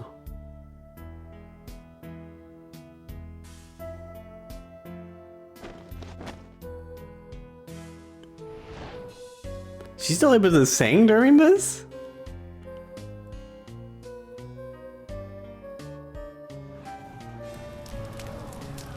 I guess that's probably why this case kind of falls apart, because she's singing during this? She's singing in the vents. Even though like a person's getting shot at, doesn't hear a lot of her moving in the vents. It's like, whatever. To be fair, I guess it's being played from the speakers. I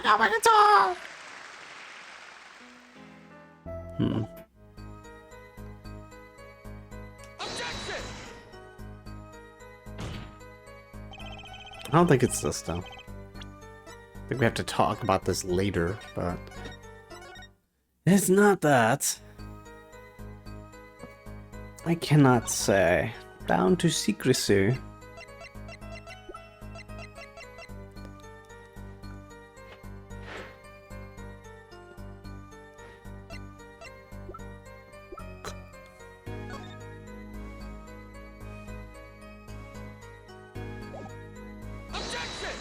This diagram could show it,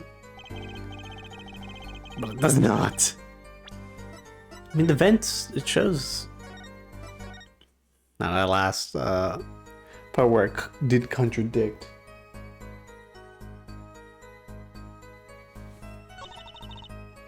It's messing me up.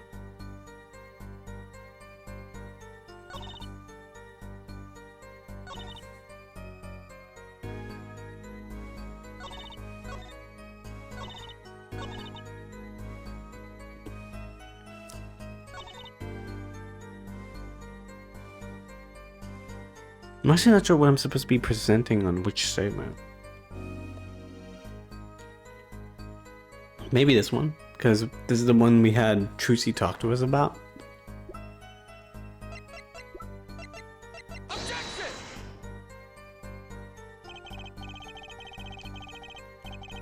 No.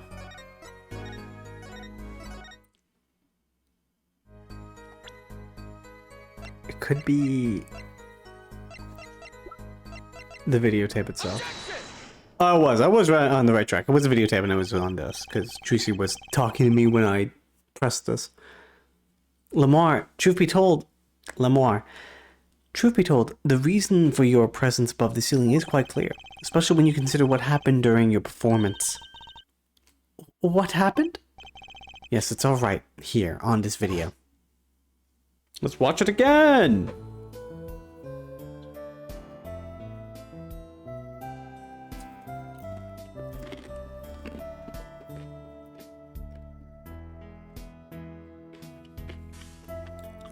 Vanish.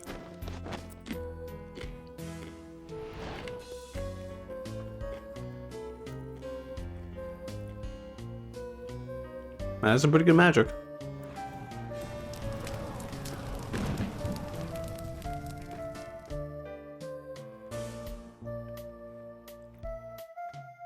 Which part of the explanation is that the magic is actually real.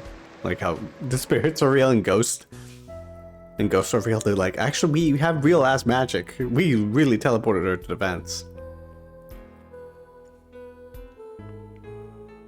No, but she used the vents to get there and to that little trapdoor down there.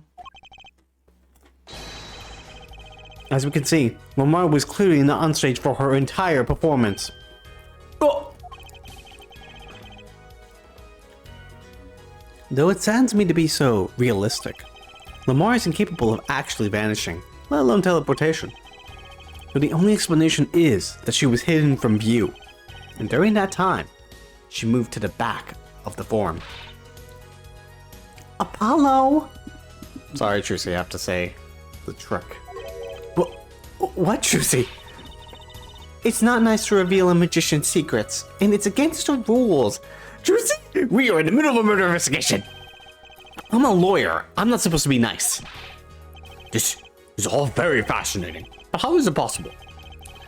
It's such a factual statement. I'm a lawyer. I'm not supposed to be nice. There's only 20 seconds between when she disappears and reappears. You couldn't have moved that fast. Is something wrong, Prosecutor Gavin? This was his concert. His show. He knows how the illusion was performed. Aha! He's just realizing his own oversight. Did you really not think this was important, my dude? Let's look at the cross-section diagram again. Here we can trace a route through the ceiling. Boop, boop, boop, boop. It goes from the stage through the backstage to the rear of the forum. Oh! Recall Lamar's testimony from yesterday. Keeps sounding like I'm saying Lamar from GTA. I was on my way back from the stage to the backstage exit. There was something like a little window there. That's how I saw it. She went from the stage to the backstage exit. A perfect description of the route above the ceiling. Lamar knew of this scene because of her part in the illusion. It's like, yeah, Lamar. Damn it. Lamar. I just keep saying it very fast. But she wasn't the only one who knew. What? Just now in the lobby, Mahi told me something. I know if I opening vent, I can leave stage and backstage. He said that. Oh, were you not informed, Prosecutor Gavin? I knew about the vanishing act, of course. Yet I had no idea the route that would be used. Why didn't that magician tell me? Magicians only reveal details of their acts on a need-to-know basis. They're the bread and butter of a magician's life, you know? Which is why he bound Lamar to secrecy. Lamar. I am impressed, Mr. Attorney. Mahi was right about you. So what does this mean? Are you saying you used this route above the ceiling? I did. Well, that's that. But I'm still a little confused. Why is that, Your Honor? As I said before.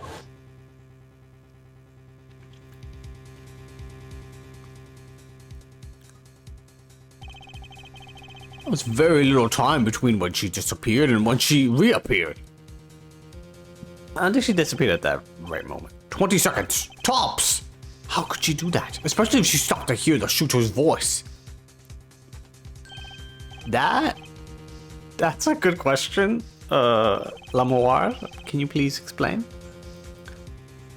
Can the witness explain this to the court? I cannot. Very well, Mr. Justice. Yes? Don't ask me to explain. How am I supposed to figure it out?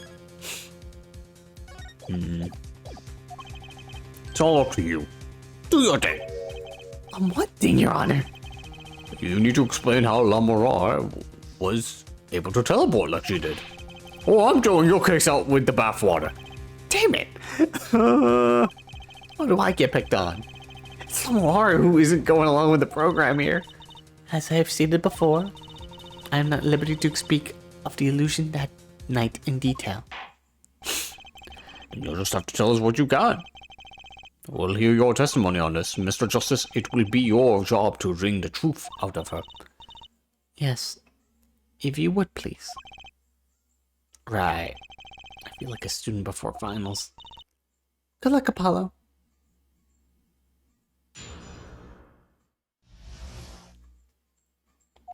Big illusion. I followed the route exactly as I was instructed. There is an emergency exit in the backstage where a stagehand waited. From there, one can enter the forum on the opposite side of the stage.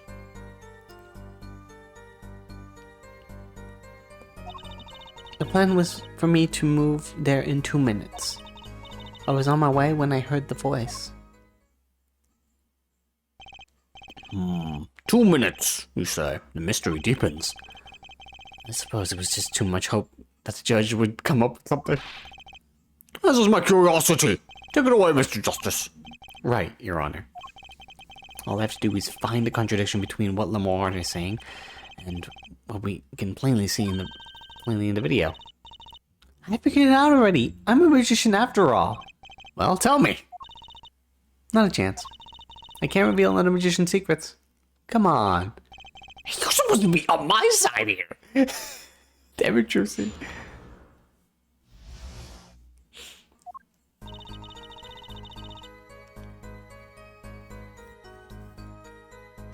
And you were instructed by the other magician, right? How did you proceed along this route? How? Why, I walked. But you arrived behind the forum much too fast to have been walking. Tell the truth, Lamar. You rode on some kind of vehicle. What? A vehicle? What vehicle? A novel idea. I like it. Hey, that's not a bad guess. Wrong, but not bad. Haha, yes, laugh at the dumb attorney. I don't mind. I'm sorry, but the girl is right. That vent was much too small for vehicles. It was a tight fit. Even I had to crouch as I walked. I cannot imagine a vehicle that would fit such a small space. Oh, if it wasn't a vehicle, what was it? You had me going for a while there, Mr. Justice. Too bad.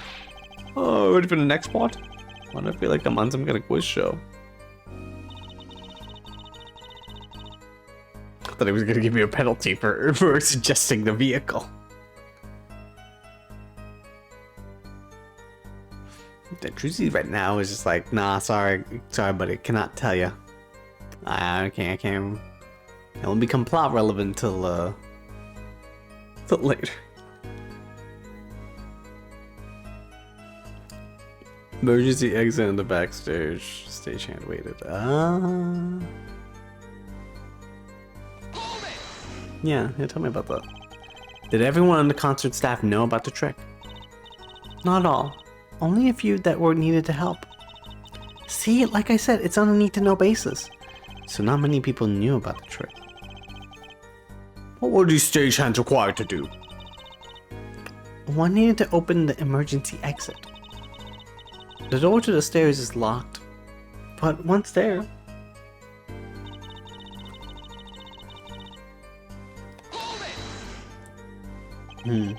So when you came back out, you were behind the audience? Yes, that's how it worked. Not a bad show if I do say so myself. That's Uncle Valent for you. The old grammary touch. But on the video you were only gone for 20 seconds. How is that possible? That's the part I don't get either. Yes, it would be hard to go so far in only 20 seconds. Hold it! 2 minutes. Yes, it can be done in 1 minute. if you are running. Running? In that cramped dark tunnel above the ceiling? Haha. Mr. Attorney, have you forgotten?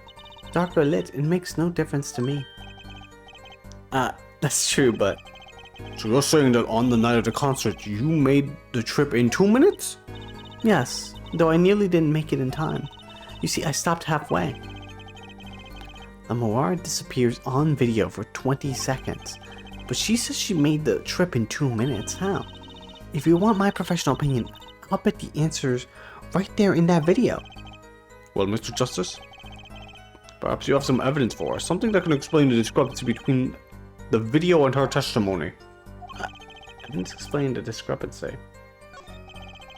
There's one piece of evidence that explains the discrepancy between the video and the testimony.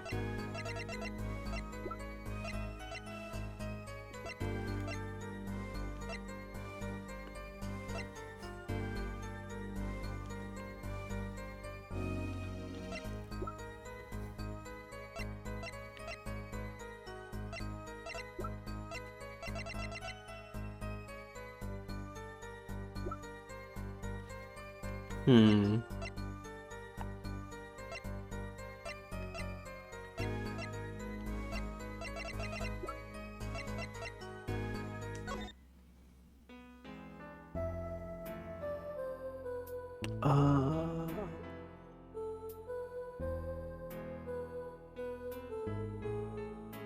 Well, in the video, you see the trapdoor there.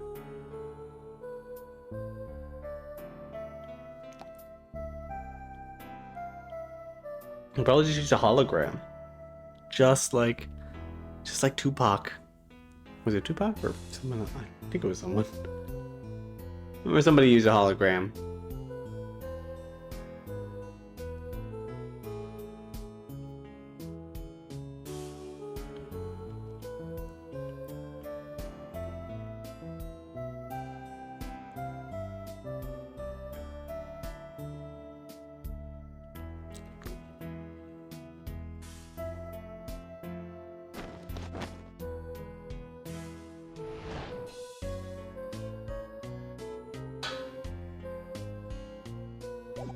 Yeah, okay. Let's just pick the video. Aha! So this is it, the magical key to unlocking the illusion's dark secret. Tell us how it works, quickly! I can't bear the suspense. I was kind of hoping someone else would jump in at this point. Well, you see? Objection. Judge, I do hate to spoil the mood, but I haven't the faintest idea what he's talking about, and neither does he. I'm a little confused too there, Apollo. Right. By which I conclude that I was wrong. But like next time, Pollywog. Mr. Justice, holding you responsible for spoiling my mood.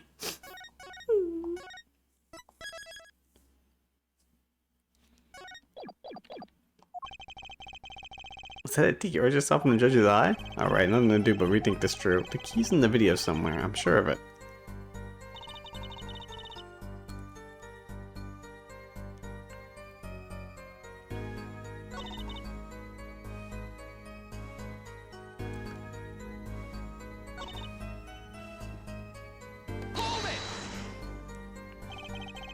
It was Darian's voice you heard. Yes, I am certain it was him. A matter best left for later, yeah? Put that forehead of yours to work on the illusion first.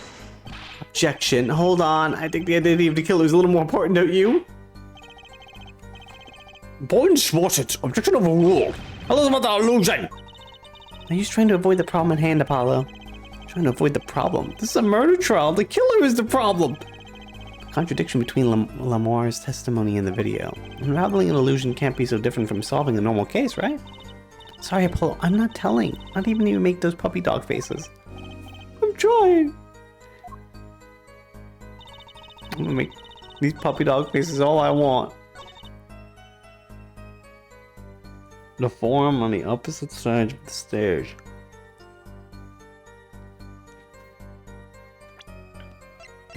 Yeah, no, I mean the vent. Actually. Yeah, there you go. Actually, I should just wait until he reveals the thing. Okay, yeah. This is actually...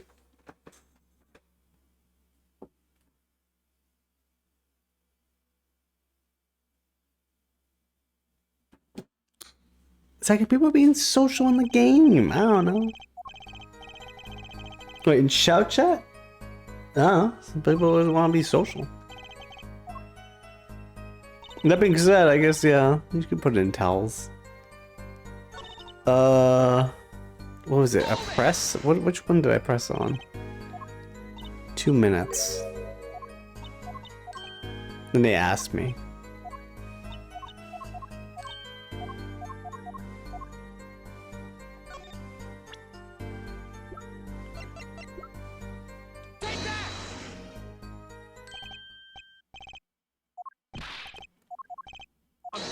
That was that. It is not.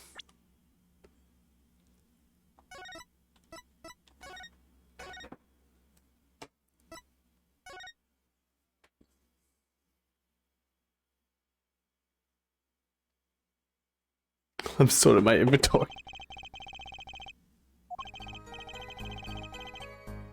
I mean, that's valid, I guess.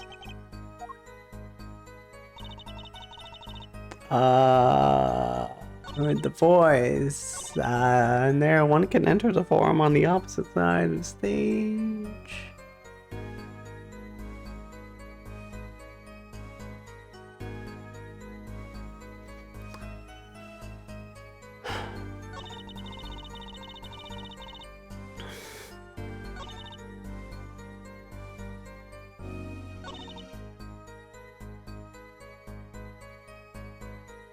Do I have to go into this one?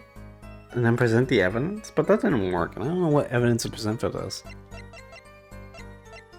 Like, I know what happened, to be honest. It's like, yeah, look, this is the diagram. She goes into there, and then crawls through the vent, and goes all the way up. It's probably like an elevator or something. Maybe a pulley system. Or she climbed, you know.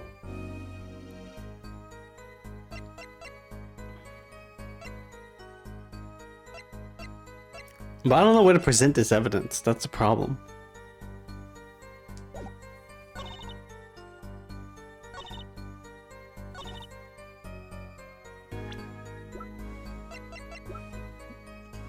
Objection!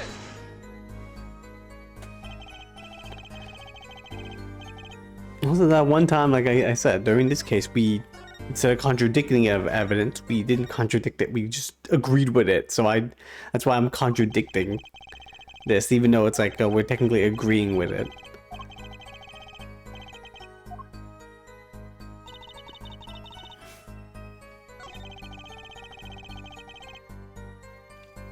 The contradiction between Lamoire's testimony and the video.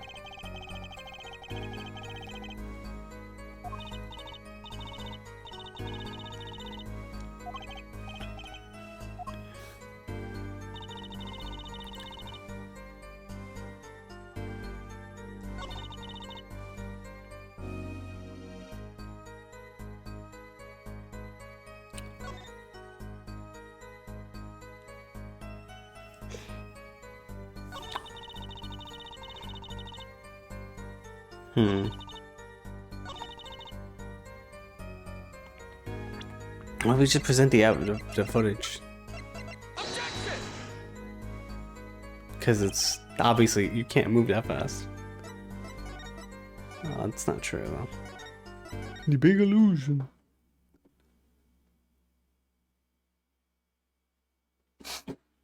Yeah, like I know from the video. Looking at the video, I'll show it again, but like I can see.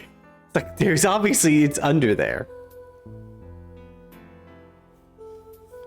I don't know when the movements happen, but like this maybe is like a hologram or something, and then she behind the stage, she goes in that little panel down there, is crawling through.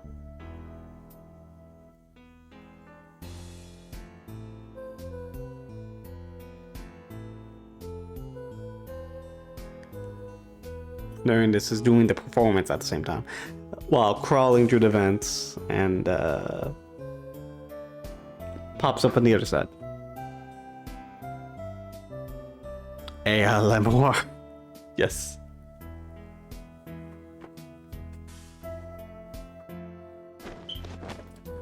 Whoa, whoa, whoa.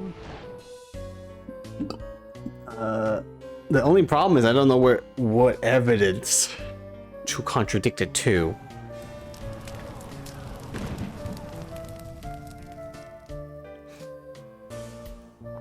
And we see here. Right there.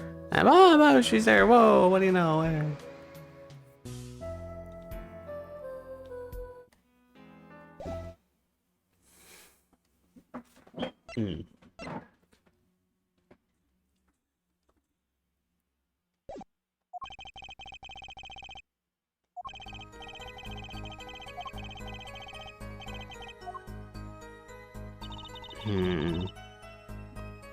When I heard the voice. What if we just present this again? I mean, hold it. No difference to me.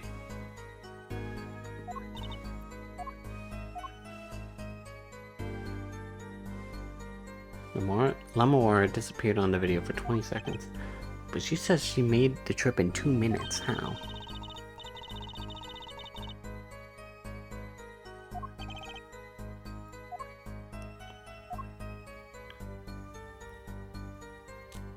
Something that can explain the discrepancy between the video and her testimony. I feel like this is what we have to do.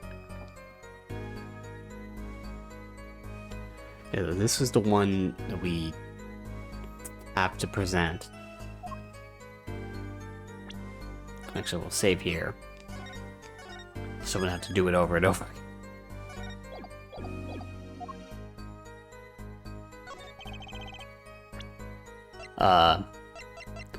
Like I said, I presented the video, it didn't work. The forum diagram, I presented that and it didn't work.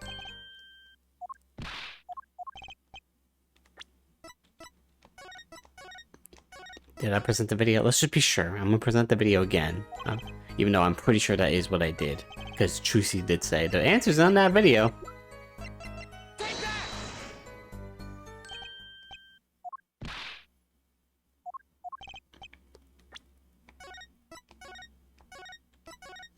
So it wasn't those two. So it's not those two. At least in this.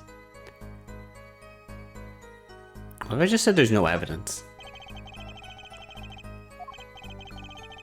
What's your professional opinion about this one, Trucy? Sorry, I don't work in evidence. And I don't work in tricks. I'm an attorney, not a magician, for crying out loud. Really? I'm sure Daddy would have loved working on this. Thanks, it makes me feel so much better. I find this mystery fascinating, and I'm not letting this trial go any further until we get to the bottom of it. Defense will continue with the cross-examination until we have some answers. Easier said than done.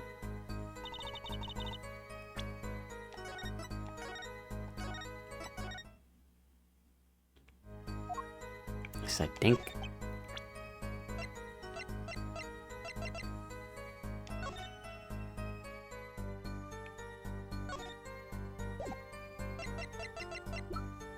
The earpiece?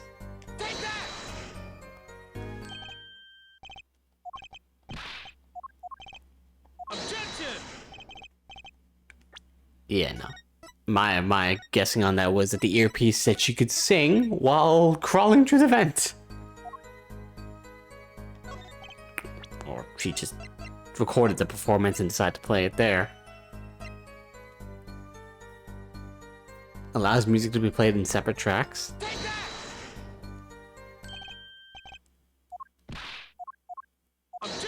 No, it's not this.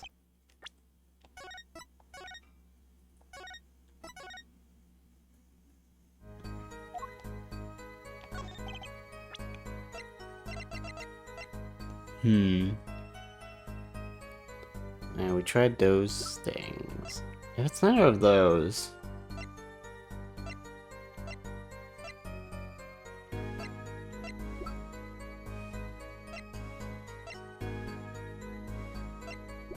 I don't think this is the right,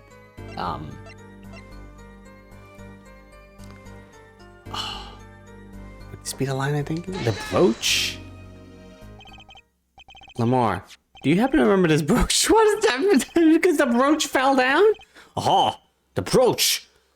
We saw that yesterday, did we not? Oh, wait a minute. Oh my god.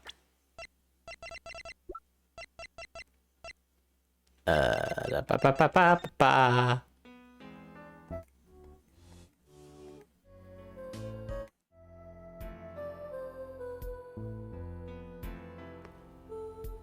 Oh, goddammit.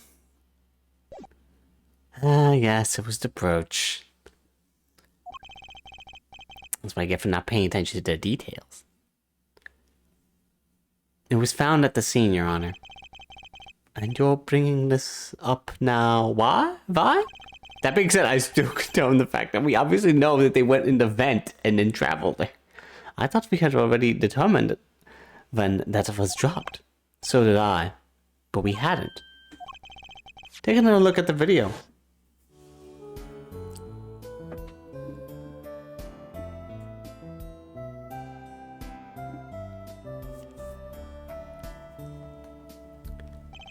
Here, you can see she's wearing the brooch. So she is. Let's look a bit later.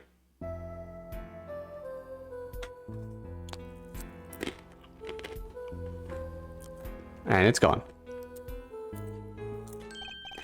What? The brooch is gone. What? Yes. The brooch disappeared in a short space of 20 seconds. It takes a full minute to run from the stage to the backstage. Which means there can only be one explanation. The Lamar we see before the Vanishing Act and the Lamar we see after are two different people. What? The brooch was found on the floor at the crime scene. And not just the floor. On the floor directly beneath the air. Yes, it's so directly beneath it. One right over there. And then all the way to the left. That's directly beneath the vent. I guess maybe it's going in a line? And we can't see that line? It's 3D space? Okay. Lamar, tell me. Did you drop the brooch on your way from the stage to the backstage? At the very moment you witnessed a crime? Yes, I think I did. Order, Prosecutor Gavin. From your expression, I gather you had no idea this was the case, Judge. I, of course, knew about it. What? Don't get me wrong, I wasn't hiding it. It just never occurred to me. The switch and the shooting took place at the same time. So I was right. There was a switch. There was. Just before the stage's tower rose, Lamar was replaced. While we're on the subject, just who was this replacement Lamar? Why, the man behind the illusion. Valent Gramarye. It was Gramarye? That's quite the illusion, but I still don't get one thing. Yes? The switch happened before the tower rose, correct? So you weren't on the stage. That's right. But this, fake Lamar is still singing. And she's pretty good. That's true. Come on, Apollo, that's an easy one. They were just playing a recording. The Gaviniers aren't some kind of air guitar band, Fraulein. Oh? You mean I'm wrong? When we play a show live, we play live, no recordings. Perhaps you can explain, Lamora? Very well. Yes, do tell, and add it to your testimony. I had to keep singing, even while I moved. Ah, really? You were singing? Yes. Mr. Gavin expressed a dislike for recordings. So I used this. Wait, so you were singing the whole time? Even when you were crawling above the ceiling toward the backstage? Why should it matter where I sing, when everywhere I go is the same darkness? But if you were singing while you were walking... That's right. Wouldn't the shooter and victim have heard? That's what I was thinking. She was singing right over their heads after all. That is right. Are you sure? You'd have to be pretty hard of hearing to miss someone singing in the ceiling. Once again, we come back to the state of the scene of the crime. What state? Ah, I know what he means. That old speaker, Apollo. Speaker. Wouldn't it be like a fucking reverb? It's just like she sings and then it comes out of the speaker and then just fucking starts messing with the audio. That speaker was blaring at the time of the murder. Ah, that's for monitoring the stage from this room. Monitoring? It pipes in real-time feed from the stage microphones. It's useful to know when your set's coming up. Satisfied? That dressing room was fitted with a large speaker playing a direct feed from the stage. Yeah, it probably sounds like an echo, I guess. At my request, actually. So Lamoir singing in the ceiling sounded just like Lamoir singing over the speaker. Genius! Her voice was hidden by her voice! Ah. Lamoir? I have just remembered something. Do tell. When I heard the noise, the gunshots, yes. It startled me, so I stopped singing. What? What? I forgot the words I was supposed to sing. The song stopped? Thankfully, it was the very beginning of the second verse. Let me see this before they actually point it out. Hang on. Pleasure, pleasure, but a fleeting memory. And I guess... So wait, it's after the words, my heart held on to so tight. Pleasure, pleasure, but a fleeting memory. And no, not this. That'll come in later.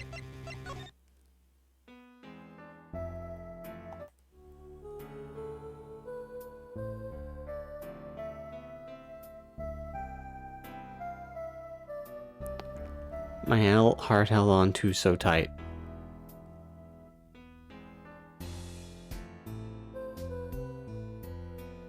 Pleasure. But a fleeting memory. Oh yeah, she paused. She heard the gunshots. She was like, what? That being said, you think the gunshots would have reverberated on the fucking speaker in her headset if she heard it? I think that's my issue with this case, is a little bit of like small details like that are kind of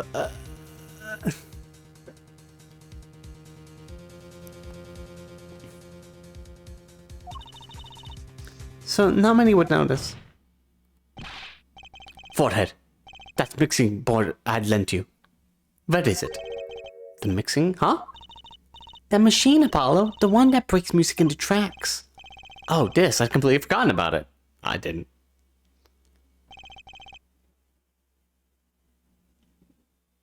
Yeah, there's only one pleasure. What I meant is that, like, gunshots were heard, and she heard them. So I would have assumed the gunshots would have picked up on her little speaker thing. Let's take a listen.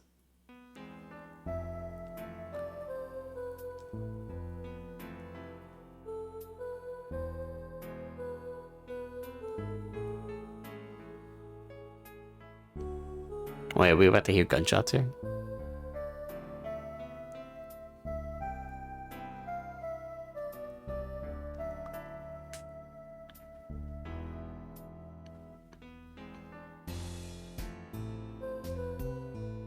Pleasure.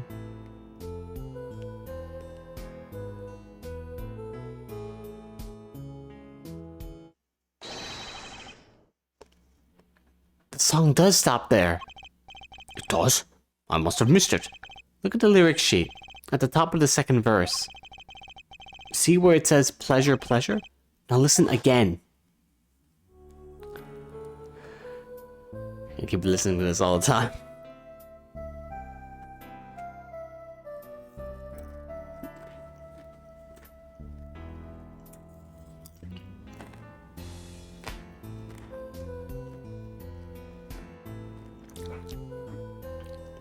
Everyone's like, yeah, it's my jam.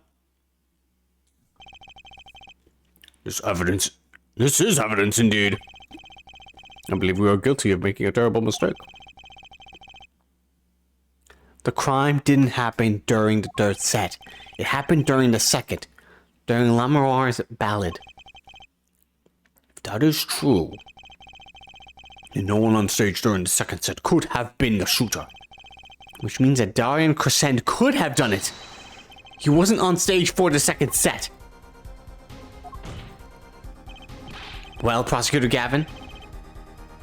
Fascinating. I don't believe I've ever seen a trial turned around quite so thoroughly. Yet, one problem remains. What's that, Prosecutor Gavin? Ed Forehead's theory does have a certain kind of logic to it. It is entirely based upon Lamoire's testimony. Yes, is there a problem with this? Well, it is quite simple, though it pains me to say. What if she was lying to protect the defendant? Objection! You have no proof. All I'm saying is that the truth is yet unclear, until we hear it directly from the man himself. The man? You don't mean? Yes, though he is a friend, and band member Darian Crescent must take the stand. I see no other way. As someone with a new perspective on the case. As a suspect, to be frank. Well, at least we got him there. I can put him on the stand. Finally, the rat's coming out of his hole. I'm ready to catch him. Darian Crescent, get ready for justice. This is as good time as any to pause for a brief recess. The prosecution will summon the witness. Have him here and ready by the time we begin. I'm the last man who needs to be reminded of what his duties are. Very well. Court is adjourned for a 15-minute recess. To be continued.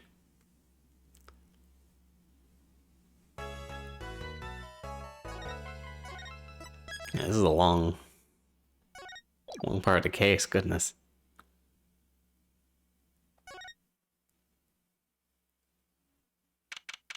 July 10th, 1:40 p.m.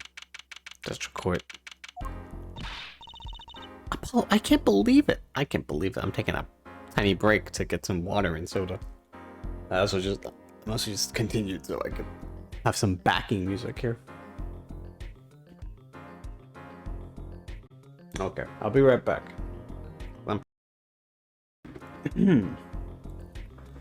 Apollo, I can't believe it. It really happened during the second act? And right in the middle of Lamoire's perfect performance? Added the word perfect in there. It's so perfect.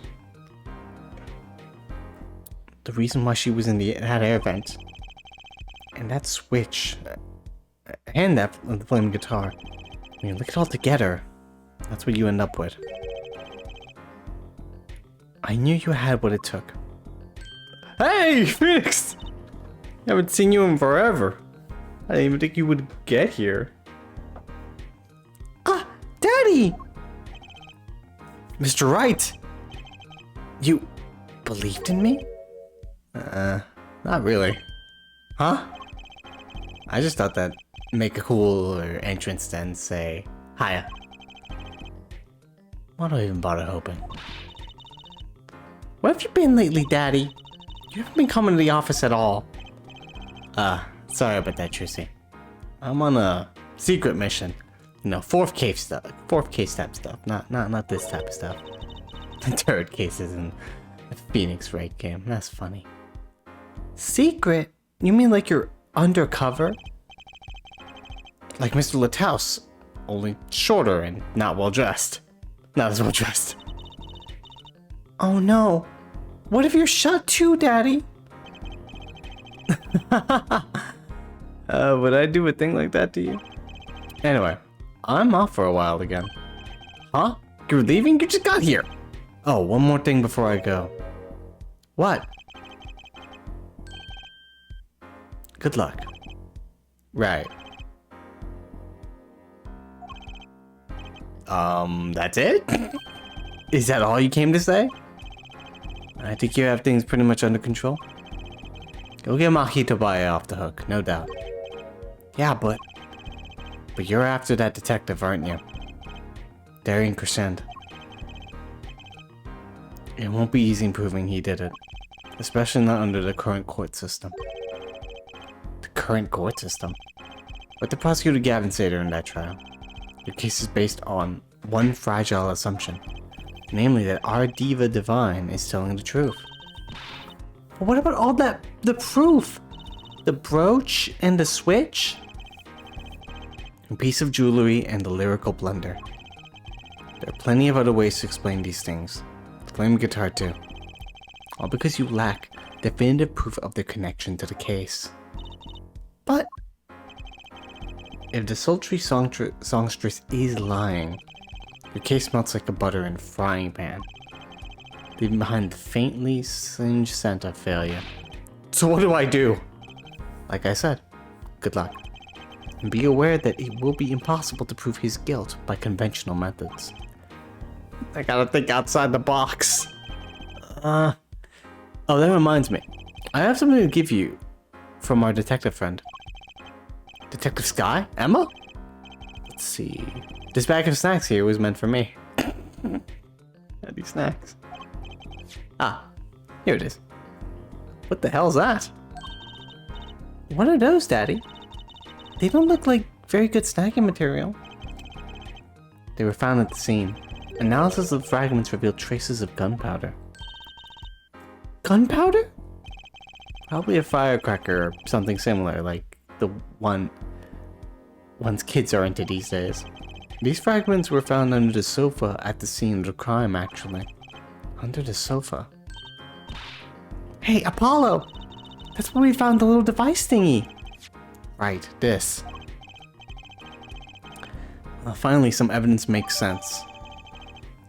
Found at the crime scene, bearing gunpowder residue. Burn fragments. That's all for me, I suppose. Let's look at the fragments more closely. Hang on. What is this? So you think this was some kind of firecracker? Yeah, or one of those noise makers, like you shoot off in New Year's. Did you know that in China, they use firecrackers on New Year's to scare off evil? So it's kind of the same thing. Really? I had no idea. Well, did you know this? It takes more than 500 peanuts to make one 12-ounce jar of peanut butter. At least my useless fact had something to do with the evidence. What if this was a blank of some sort? See you after the verdict. Maybe. Right. Every man has an igniter inside him. Excuse me? Find Daria Crescent's igniter. Set it off. He vanished. And he walked out the door just like a magician. Normally. What does he want us to do? No conventional methods. What does that mean? I guess we just have to take his advice and hope it makes sense when the time comes. I guess. We're almost at the finish line. Hang in there, Tracy. Almost at that finish line.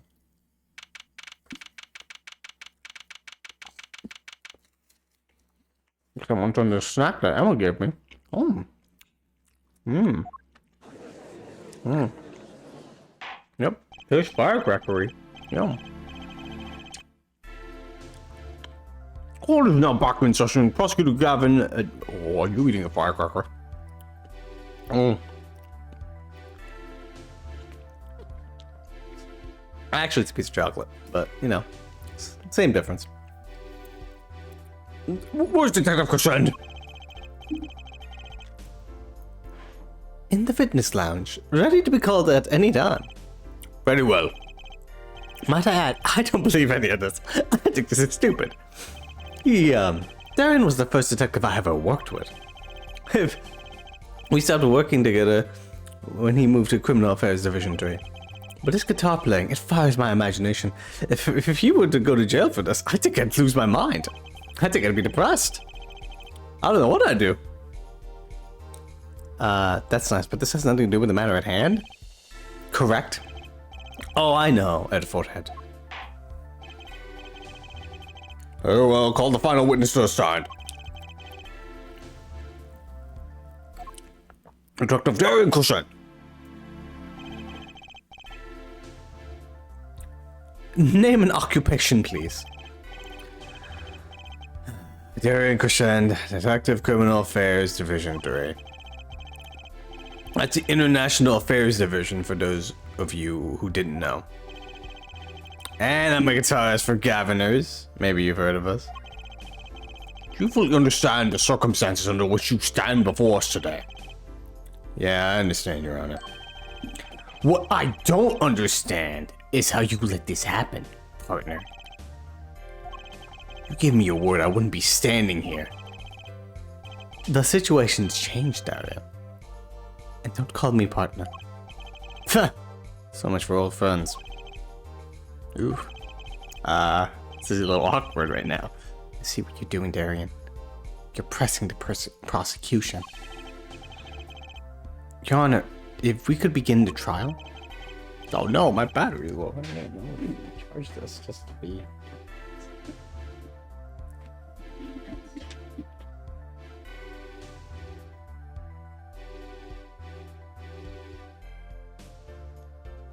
Boop. Yes, it's high time we did. Let's hear your testimony. You may begin with your response to Lemoir's testimony, if in fact you have anything to say about it. Oh, I got plenty to say. Lying must be a national pastime in Bohemia. Wow, why everyone being racist here? And wherever you're from, Mr. Justice, huh? Now you're being racist for a race that you don't know. Conventional methods are out the window, huh? Here goes nothing.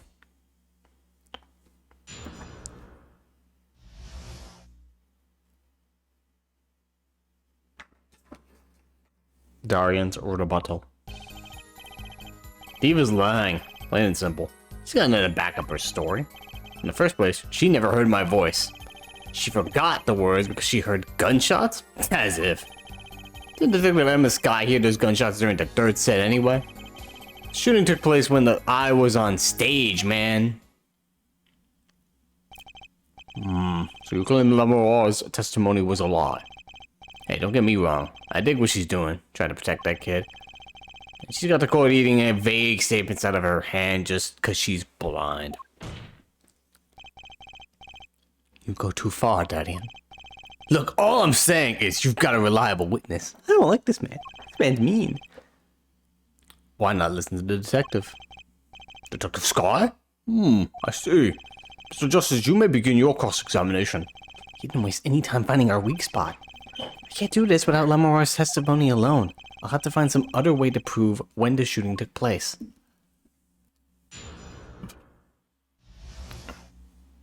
Okay.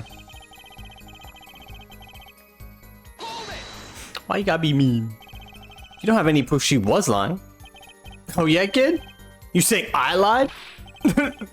No, I'm just saying, P-Deck. I'm sorry. Apollo. All habits I heard. Apollo, clip back him. Yeah, don't show weakness, Apollo. I couldn't help it. I flinched by reflex. Detective Crescend. Yeah? What do you want? Nothing? Apollo, chin up. Back straight. You're wilting. This guy's hard as nails. He makes Walkie look downright cooperative. Oh, shout out to Walkie. He's probably dead by now. Look, there's no way the diva remembers my voice. In the first place, she never heard my voice. I don't know how I'm reading this. You never talked to her, even though you were playing in the same concert. Not a word as far as I can recall. But weren't there planning sessions or something? Gavin took care of all that himself. Darian wasn't involved in any of the meetings with her. As you can just go around remembering everyone's voice like that anyway. Only an idiot would believe that. His hair just flopped. Laura's hearing is very sensitive. She could remember him if she heard him. I'm sure of it. I just can't prove it. I need proof.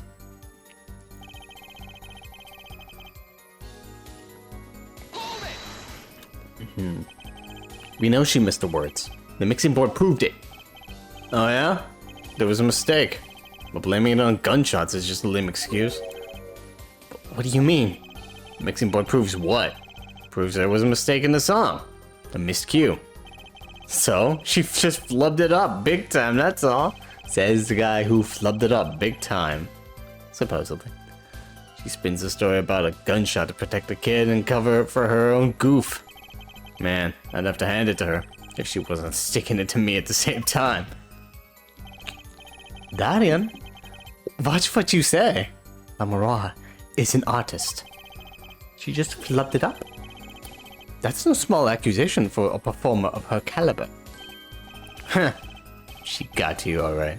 I can see it in your eyes. I tell you, most of her stuff is so pretentious, it's way over my head. Wow. I'm detecting a rift between the Cavernous ranks. Anyway, she's too close to the defendant. Her testimony can't be trusted. You ask me, I'd go with Detective Sky's story at the drop of a pick. Right. I was also there. Actually, I was there too. So I hear. Which means you heard them too, right? The gunshots. Yes, we heard gunshots. Neither I nor Emma actually saw the shooting, mind you. Huh. I guess you and Lamora got the same excuse then. We know one thing for certain here. There were gunshot-like sounds that emanated from that room during the third set. What we must determine is whether those sounds were actually gunshots. He heard them too. Remember, he said he ran for the air duct when he heard them. So how do we figure out just what those gunshots during the third set were?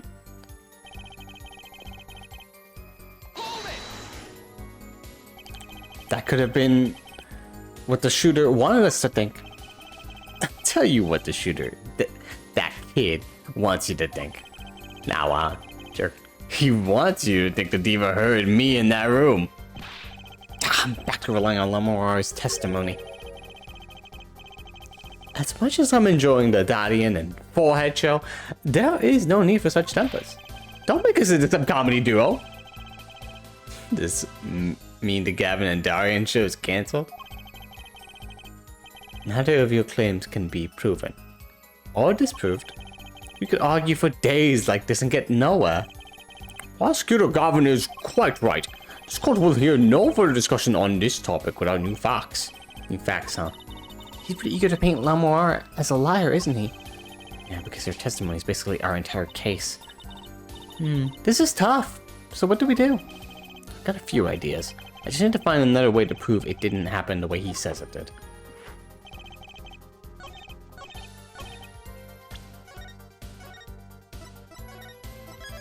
Alright, guess we'll save here, but I think I know what to do. We'll literally just use a new burn fragments evidence. Some things were found at the crime scene after yesterday's trial. What things? The first was this small device. That's the remote triggered igniter. Correct. And one more thing. What are those? The remains of something burnt? Not another guitar, I hope. Traces of gunpowder were found on these fragments. We have reported that it was something like a firecracker. How did Gavin know about this? What? You think Detective Sky works for you?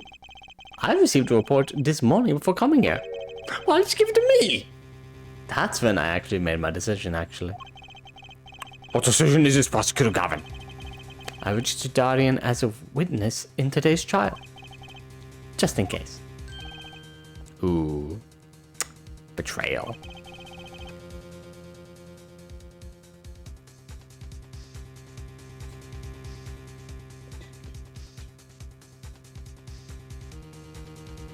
This raises another possibility. Those gunshot-like sounds during the third set could have been two firecrackers rigged to go off by remote control. Oh. Ha ha ha! You got an active imagination, don't you? But you shouldn't say every little thing you think. Your explanation there seems to be a bit too convenient to me. How so? So you're saying these firecrackers just happened to go off?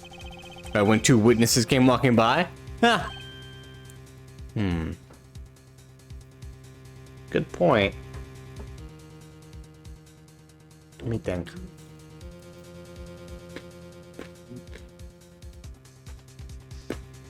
You would have to know when someone was coming by. No, when the door was opened. Or a tripwire of some sort. That's right. Darren was out on stage when it happened, Apollo. How would you know when someone was backstage right then?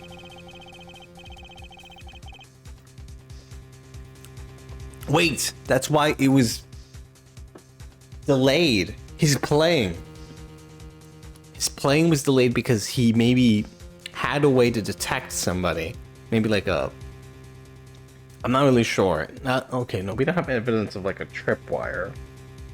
If it was a tripwire, then maybe it was just that's easy. It's like, oh, someone tripped the wire.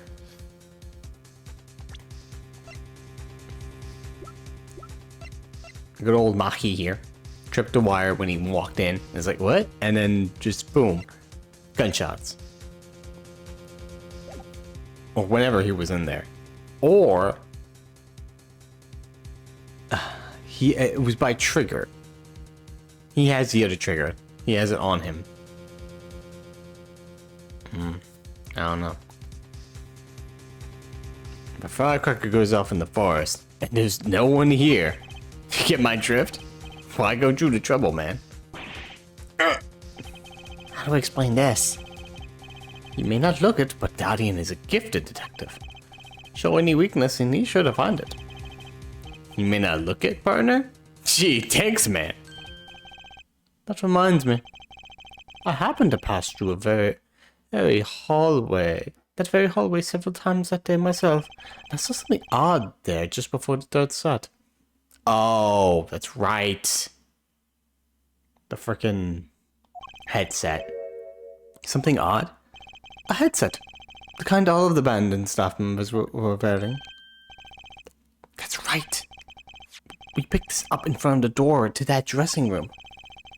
What if that headset wasn't dropped but placed? And what if it was turned on? You could hear what was going on in that hallway, even if you were on stage.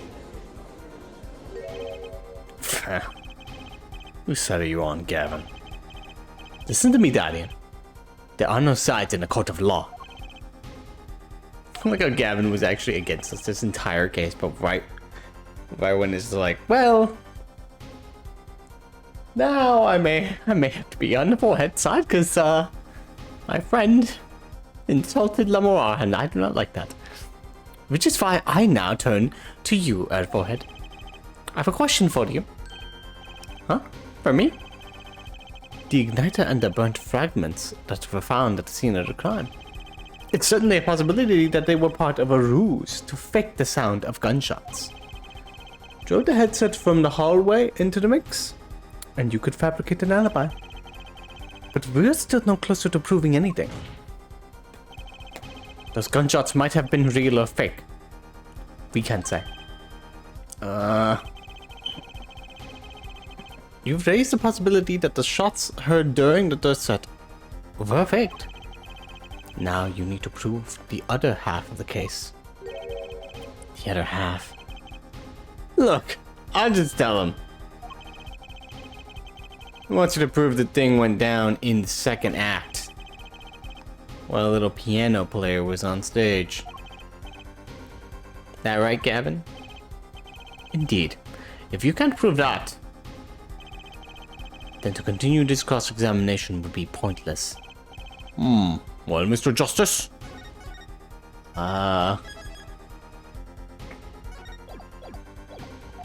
Can you prove the crime took place during the second set? Without Lamour's testimony? Yeah, I think.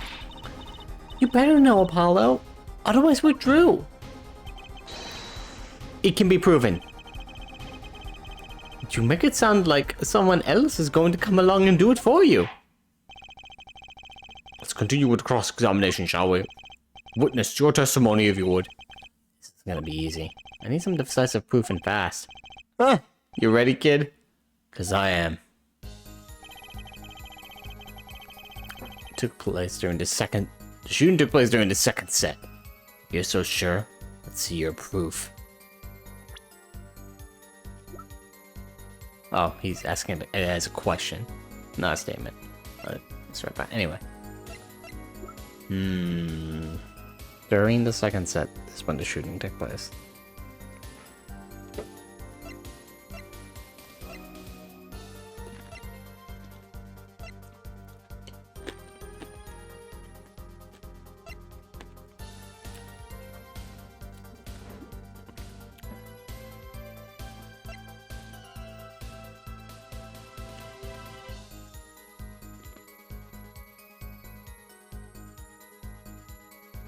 I mean,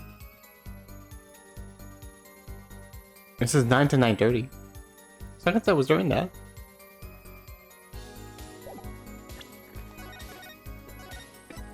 Could it be so simple?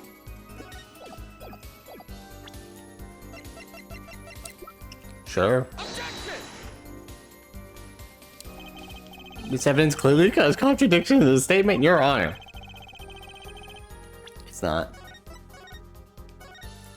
But you know, I tried.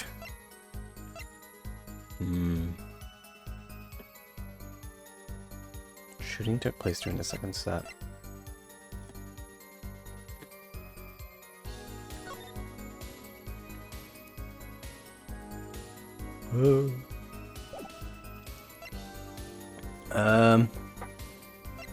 Something without Lamar.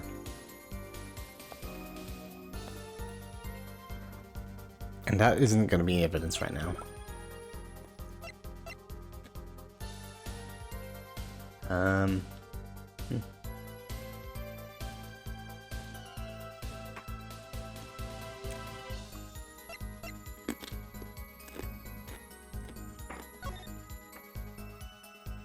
Is there anything on this? That gamer headset.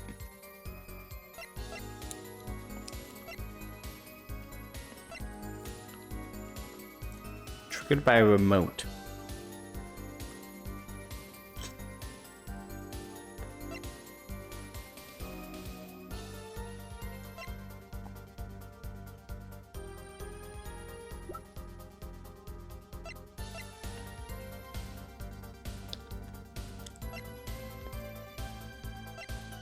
Found at the crime scene, burning gunpowder residue, possibly a firecracker.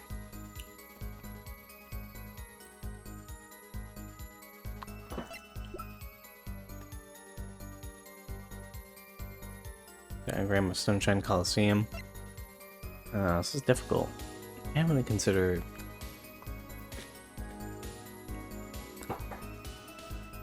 If I press this up, listen. The gunshots heard during the dirt set could have been what? Some kind of setup? I've heard that one before.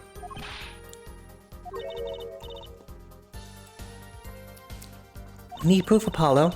We need to prove that the shooting took place during the second set. Well, if you know how to do that, I'm all ears. Maybe the gunshots are the key after all. What do you mean? Well, if Lamar said she heard them, right? Right in the middle of her illusion, when she was coming up above the ceiling. She forgot the words to the song, yeah? If you can prove the gun was shot right when she missed those lyrics, we're home free, I think. True. Not easy, but true. Some way to prove that. Let's take a look through our evidence. Maybe there's something in there. Hey, aren't you supposed to be cross-examining me? I refrain from your private discussions during cross-examination, Mr. Justice. Right, Your Honor. Sorry. So let me take a quick look through the court record. He's pretty eager to paint Lamar as a liar, isn't he? Yeah, because her testimony is basically our entire case. This is tough, so what do we do? Got a few ideas. I need to find another way to prove it didn't happen when he says it did. This has to be it. It has to be a piece of evidence. the brooch. But he said, Phoenix literally told me, you can explain the brooch in many number of ways.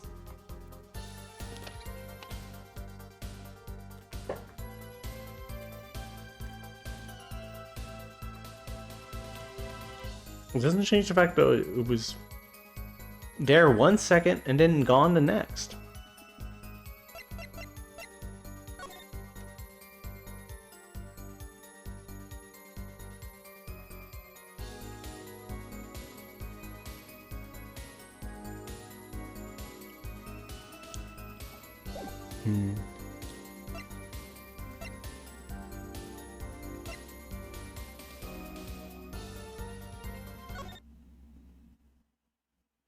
This is the guitar serenade part. Oh no, this one.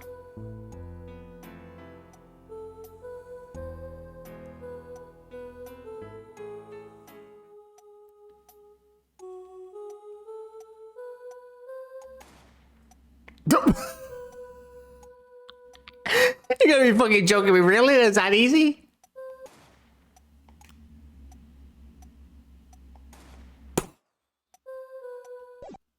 Okay, I guess we did hear it. I'm surprised no one else did. Objection!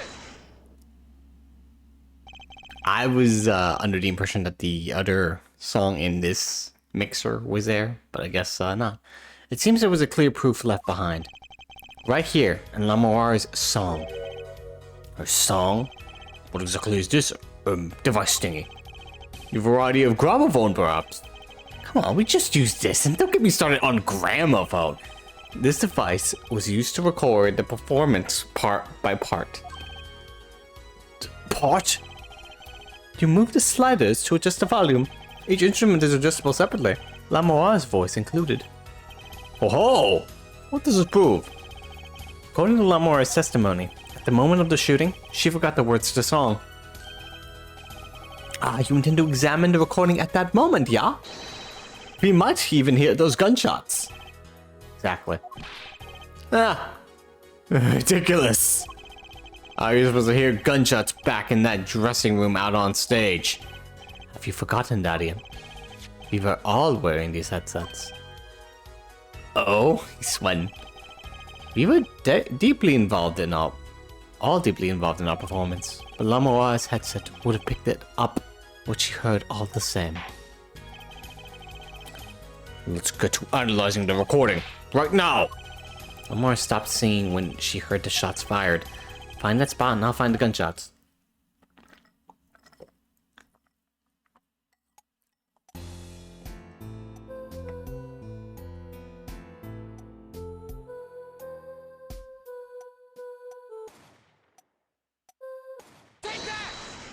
Boom.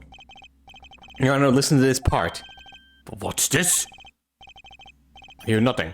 How's that possible? Wait, is the judge hard of hearing?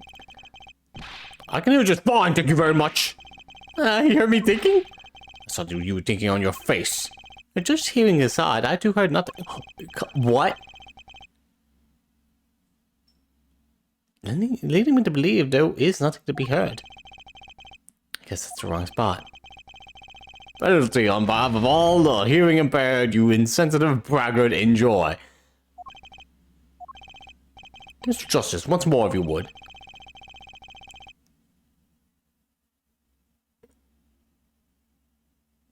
I lowered all of them.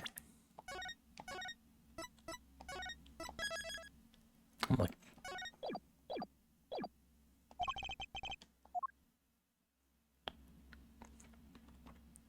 I did lower all of them. Doop, doop.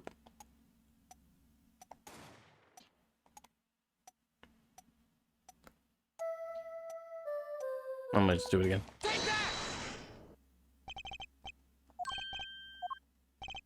Oh, did I? Am I hovering on the wrong track? Is that why? Oh, I have to hover over the... Oh my god. Because I'm hovering over track 5 when I presented it. It's a little ridiculous, but okay.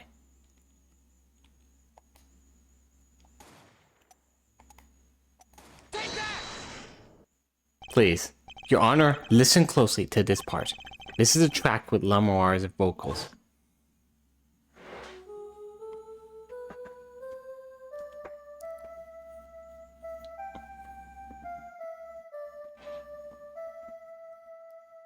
Did you be singing it? Boom. Pleasure. I did hear something faintly there, yes. Why, it sounded like a gunshot. What? This has to be some mistake. Thing in front of his face. I believe a case has been made. Gunshots were heard during the second set, which means Lamoire's testimony was true. Ah! Order! She was telling the truth about what she heard. It was the other man speaking, not Mr. Lithouse. Well, what did he say? It's over. Press the switch. Now. Just after that, there was a gunshot, and the guitar caught on fire. Detective Crescent, you weren't on stage during the second set. You could have done it. Why did we only hear one gunshot on the recording? Weren't two bullets fired from this weapon? Lamoire was moving through the air vent, Your Honor. She mustn't not have been close enough for her mic to catch the first shot. But then as she passed over the dressing room, the gun fired again. And Mr. Lithouse's life was taken. Well, Detective Crescent? Once again, I am reminded of something. Our performance that day. Your performance? Seeing the mixing board jogged my memory. You were there too, Ed Forehead. What is it with you today? Problem after problem, Achtung! My hog won't start, my guitar... Oh, what is it with today? My guitar's case is busted. My guitar has been burnt to a crisp, and to top it all off, someone's dead. And then there was that performance just now. What was that all about? This part is off. Which is that, Second guitar? It was you, Darian. I thought it's strange at the time. How could you miss such a simple cue? I know you. I know how you play. You're better than that. Yeah, well, You what? And Prosecutor Gavin, what are you getting at? I'm talking about the murder weapon. Mr. Lithouse's 45 caliber hand cannon. As we have learned, even the shooter doesn't go unscarred with a revolver that size. Oh, that's what you're getting at. The kickback is enough to dislocate your shoulder if you're an amateur. Wait, you mean his playing was affected because he heard himself shooting that revolver? Ha! You're forgetting something. Just Detective Crescent? I'm a trained police officer, you know. I've had firearms training. Plenty of it. I'm no amateur. The standard sidearm issued to police officers is a 38 caliber weapon. Much tamer beast. Also, the murder weapon belonged to the victim, Lithouse. Which suggests there was a struggle between the killer and victim. So the killer might not have been holding the revolver correctly when he fired. Is that what you mean? I thought the thought had occurred to me, yes. Oh. Well, does this witness have anything to say to this? Detective Crescent! What I want to ask is what Mr. Sleeves rolled up ready for action has to say. Hey, you attorney. My sleeves are pretty rolled up, yes. Me? Exactly which piece of evidence is decisive again? You got a little noise on a tape? That could be anything. And you have an alleged guitar cue missed due to a 45 caliber kickback. I weep for this case, Gavin, I really do. You can line up your little weak pieces of evidence all you want. I didn't shoot that manager. That's the obvious truth. The witness has a point. The defense's arguments, while persuasive, are not decisive. I believe we should hear what the witness has to say in response to the case so far. Your testimony, please, Mr. Detective Crescent. Tell us your reasons why you couldn't have done it. Yeah, go ahead. Let's hear your case. Come on, why would I even want to kill that manager? You want a reason? Easy. I got no motive, man. This was that diva's first trip to this country, right? How could I possibly know her manager? I didn't know him.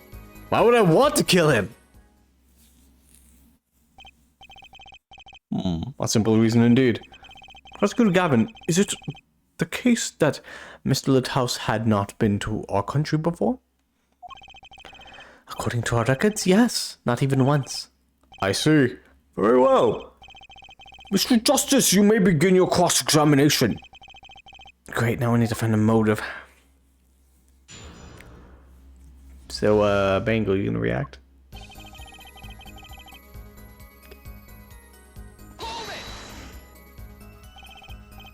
Her manager, sure, but Mr. Litthouse was... Oh, right. Sorry. an Interpol agent, wasn't he? I just have trouble picturing that big lunk as an undercover cop, you dig? Not a very good one, seeing how he got wasted. Someone's dead. That's cold, dog. I think it's spelled that way. Not that it matters either way. I had no reason to kill that man. Whatever he was.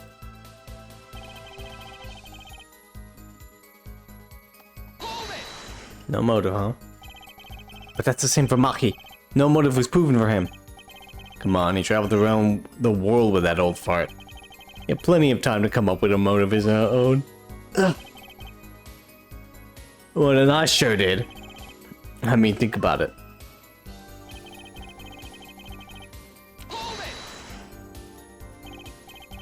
Darren, you're a detective in international affairs? Yeah, what of it? Even if this was Mr. Littouse's first trip to this country, you still could have met him prior to the concert. Huh? Or did you take any international trips in international affairs? That's right. Well, Detective Crescent? That's your game, isn't it? Guess I better confess then. Confess? Yeah, it's a bit of an embarrassment, but I've never been sent overseas. What? But you're an international... See, me and Plane's got a difference of opinion. We don't like each other much. Oh, he's in international affairs. It doesn't go on a fucking plane. My condolences there, Forehead, but he's telling the truth. He's never set foot outside the country. I can guarantee it. As it turns out, my division has plenty of work to do locally as well. That's so unfair.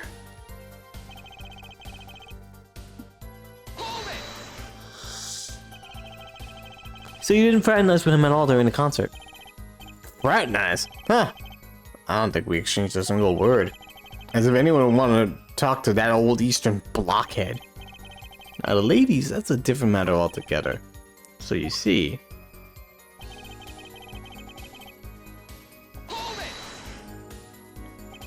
You sure about that? What? What? Wipe that look off your face before I do it. To ya. Listen, you tried throwing out one of your old wild accusations. I'll throw it back at you so hard you forget you're accusing of what? Forehead, perhaps it's best if you let your evidence do the talking, yeah? Man, what evidence? That's what I want to know. He's using this motive question as ammunition, huh? Well, I've got ammunition too. Evidence.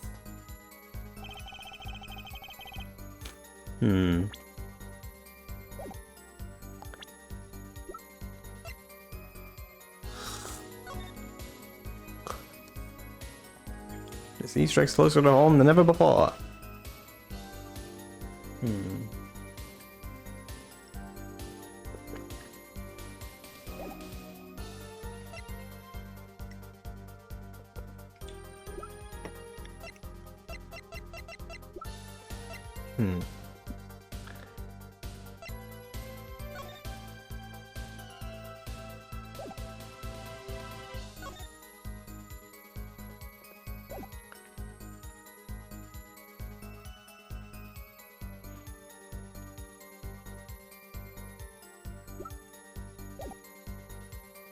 I don't even want to kill that manager.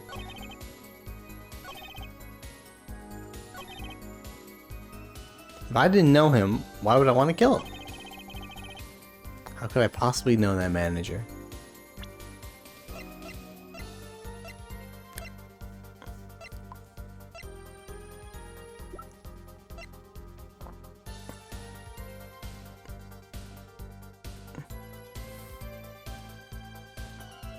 The photo here, when he wrote down the number, he wrote down his own Interpol thing.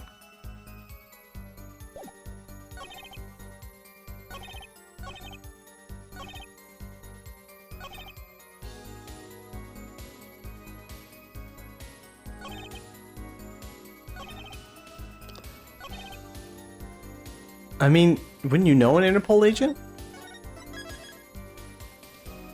I mean, I guess you wouldn't all the time, but still. Could work. Objection!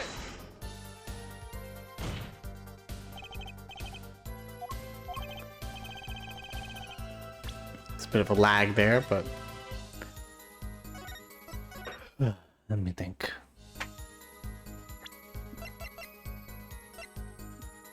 This belongs to Mr. Litthouse. Music tracks don't make any sense right now. Keyring.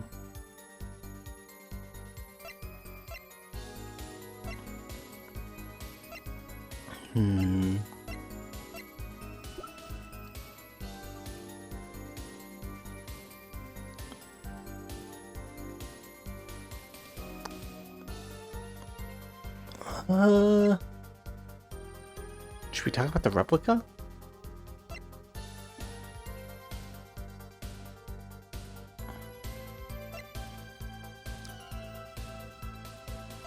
I don't know. This is a stretch.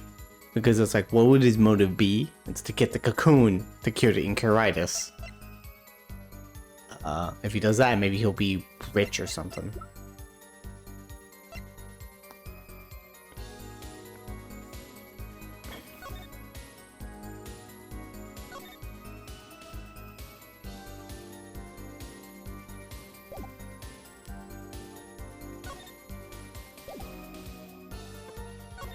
Wait, signatures. Only Lamar and Gavin. So there's no other signatures there. That's a little difficult.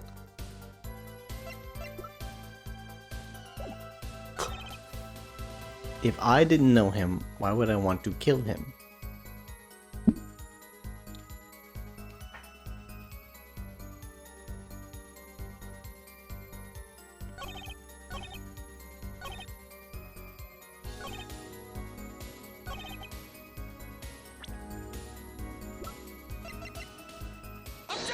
Okay, it was a replica. Your Honor, take a look at this. What's that? Looks like candy. It's not. Don't lick it, please.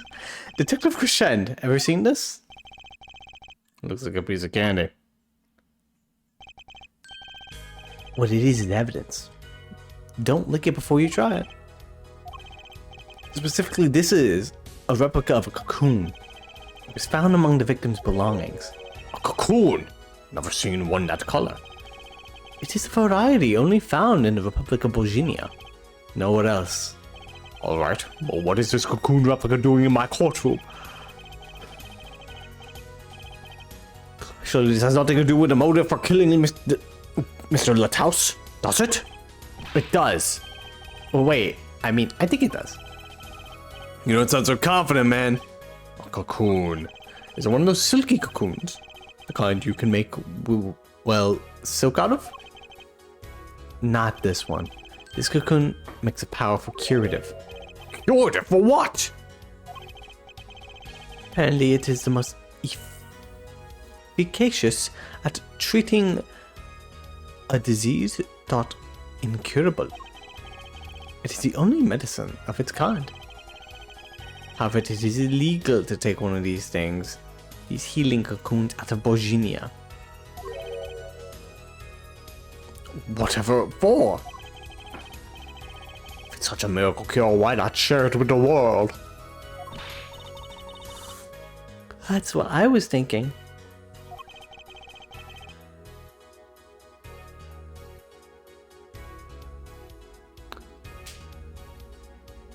We looked into the matter at some length. Apparently, it isn't difficult at all to manufacture a remedy from the cocoon.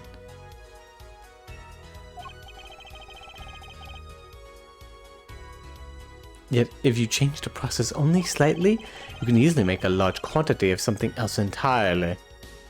Oh? A deadly poison, in fact. Oh, what? What?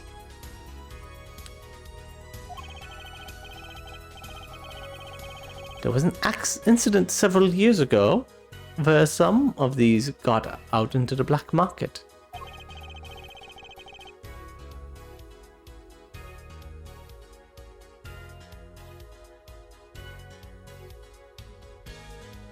It caused quite a commotion in the global community. Though the media was kept largely unaware. So I was distracted for a second there. Intriguing. All this had led to a strict ban on the cocoon's export. One rigidly enforced by Interpol, among others. Interpol? Right. The victim, Romain Lithouse, was an Interpol agent. Detective Crescend, you insist on referring to him as a manager. But that is misleading. Romain Lithouse wasn't killed as a manager. He was killed as an undercover agent. So I was trying to smuggle this gumball in the country? That's what you're trying to say? I'm saying that could well be a motive for murder. So I was going to sell it on the black market, make myself a pretty penny. Ridiculous. I mean, totally unthinkable. Unthinkable, you say? Why? Perhaps it's time for another testimony about the smuggling of cocoons business.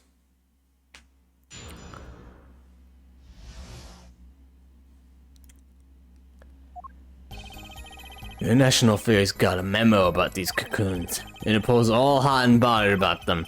Can't sell them on the black market. Too dangerous. Yeah, cocoon smuggling ain't exactly lucrative anymore. Man, I'm in international affairs. I know the deal. Indeed. Interpol wanted these cocoons bad enough to send Mr. Lithouse undercover. You could take up the craziest things. But no way am I gonna risk life and limb just to get my hands on some dirty cocoon money. Not the most noble of statements, but duly noted. According to the reports, these cocoons top Interpol's list. Selling them on an underground organization would be risky. Very well. You may begin your cross-examination. It's the only motive I got. He was up to something and I'm gonna find out what.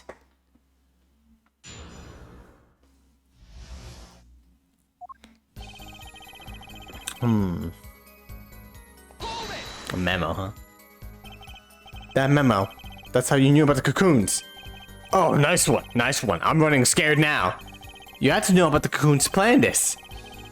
How well known are those cocoons? I'm embarrassed to admit it, but I've never heard of them.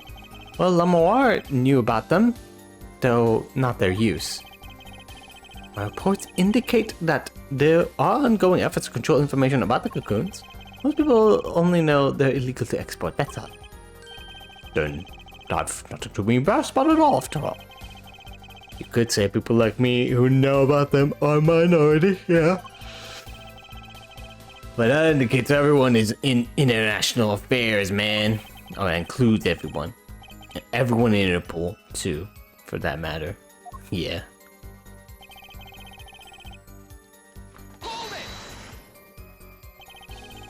So there are other Interpol agents like Mr. Lithouse.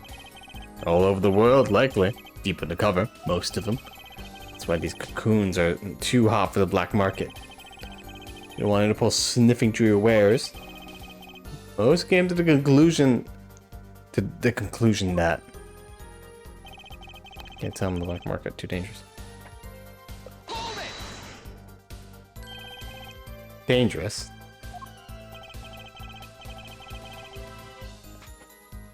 Yeah, Interpol finds you, they arrest you on the spot. Or another marketeer might think you're part of a sting to make you and take you out himself. Times have changed.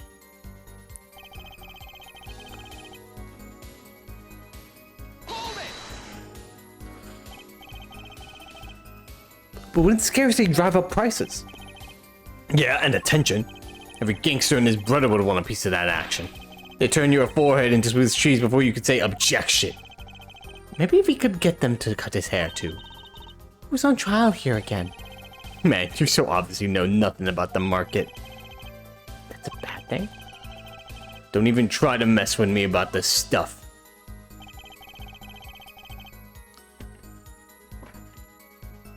Hold it! Which is why you'd know how to find a loophole in the system. Hey, you can say what you want about me. Back off international affairs. There ain't no loopholes, okay? What do you think we are? Boy Scouts? That was what I was trying to, Dadigan, it's as you say, there are no loopholes, at least in the case of these cocoons. International affairs, Interpol, Bojinian customs are all watching. See, we know what we're doing. Not like some yipping little doggies that lap up every word that diva says. Hi, Otta. Otta what? Want some of this? Chill, both of you. Let's do this cool, yeah? It's cool. I want this guy's head on a stick. Replica has to be the key to his motive. There's gotta be a way to find out what he was up to.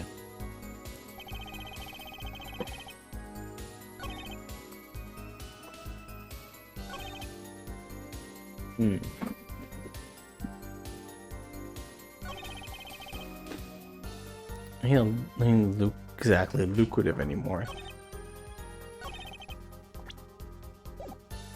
Well, it kind of is. The Incuritis is pretty high on people's lists, so...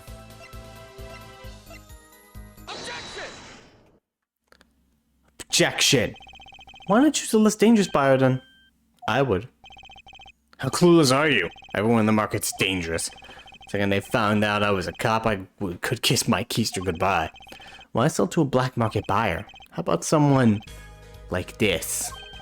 That article! That's about the Chief Justice's. A deadly poison can be extracted from the cocoon, but so can a cure. And not a cure for just any disease. A cure for Incuritis. Incuritis! Heard of that somewhere. You literally just talked about it, buddy! You went to visit a victim of the disease this morning! Aha! Why, that's the disease the Chief Justice's son has. You aren't saying. Our witness is a detective. He would have contact with the Chief Justice. You're saying the Chief Justice would... The Chief Justice would never deal in contraband. Not even to save his own son's life. But even if the deal went through, why it'd be an international scandal? That's Detective Crescen's insurance. If word ever got out, the one with his neck on the line would be the Chief Justice. Detective Crescent, is this true? First, I'm a murderer. Now, I'm a smuggler. How many crimes are you trying to pin on me anyway?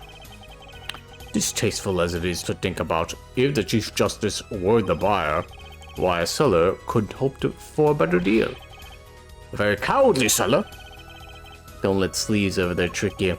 So I made a deal with the Chief Justice? Where's your proof? Well... Oh yeah, and you're forgetting one other important thing. Do tell. Interpol isn't the only ones out there watching this. Oceanian Customs already barely sleeps. They're so worried about cocoons getting out. So we were informed. Let's continue with the cross-examination. Oceanian Customs is very thorough. Everything and everyone gets checked. Cocoon possession will get you arrested on the spot, then sentenced to death. Hey man, if there's a way to get cocoons out of there, I'd sure like to know.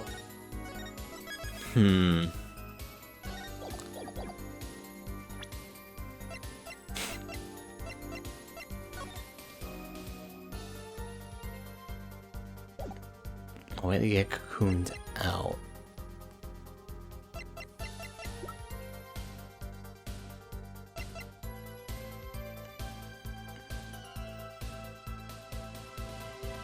Was it in this?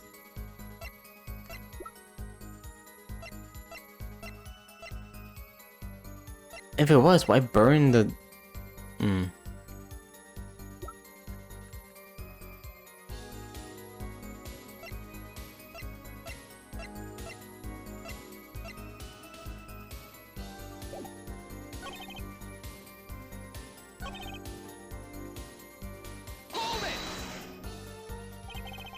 How strict is this customs check? Way strict. They keep planes on the ground for hours. I do recall it being a bit extreme. They were even confiscating gumdrops and marshmallows. Yes, it would be hard to distinguish them. That's right, Gavin was in Borginia, wasn't he? I remember setting off the metal detector several times. I had to practically strip naked to walk through. Oh, he's sweating thinking about that. Here's a travel tip for you, Gavin. Leave the bling at home, you glimmerous fop. Glimmerous. Oh,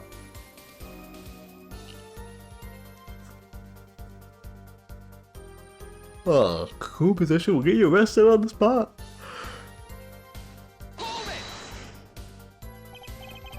That's pretty extreme.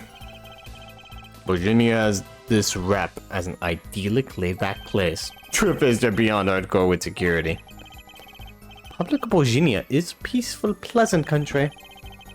So this little security shows us how truly concerned they are about the cocoons.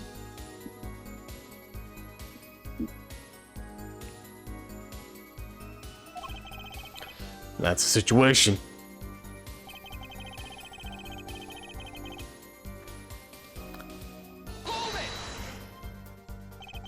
You're in a position to know quite a bit about smuggling. Yeah, I need to know a bit for work, sure. But all we get are reports of failed smuggling ops. Not exactly something you want to go copying. But if you want, I can tell you a few of them. Maybe you'll succeed and get rich. I would be interested in hearing. Only from a legal perspective, of course. I weep for a judicial system. The replica has to be the key to his motive. There's gotta be a way to find out what he was up to.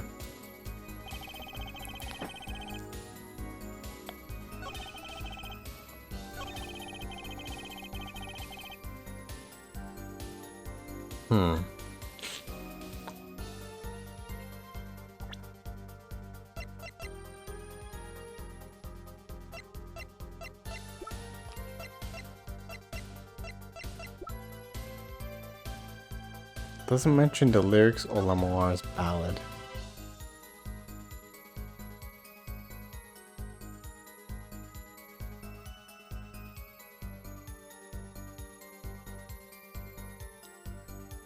I don't think this helps.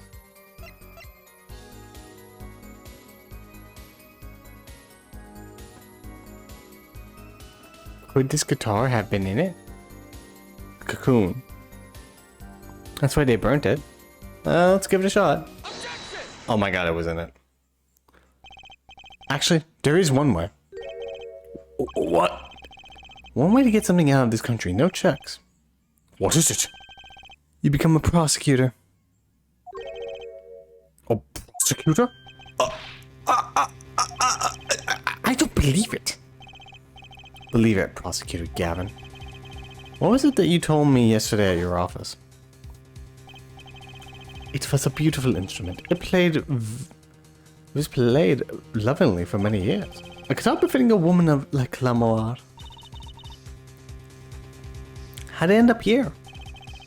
I mentioned how much I enjoyed playing it that night, and she made it a present of it. So this guitar is from Borginia? That it is. We couldn't carry it on the plane. Changes in air pressure, and he ruined the wood. I forgot about that part. So we vacuum packed it in the Lamoir's studio. It's a special shipping service available to me for transporting evidence. They brought it right up the office for me. Pristine and untouched. Did I get that right, Prosecutor Gavin? Untouched. Quite. The guitar was wrapped several sheets with vacuum packed in Borginia. The pack was untouched until the day of the concert. Are you saying that guitar was... The cocoon's this small? It would have been very easy to use your guitar as a mule to smuggle a cocoon out of Virginia. What? Which reminds me, Prosecutor Gavin, that guitar had some work done on it recently, right? Work? Good memory at forehead.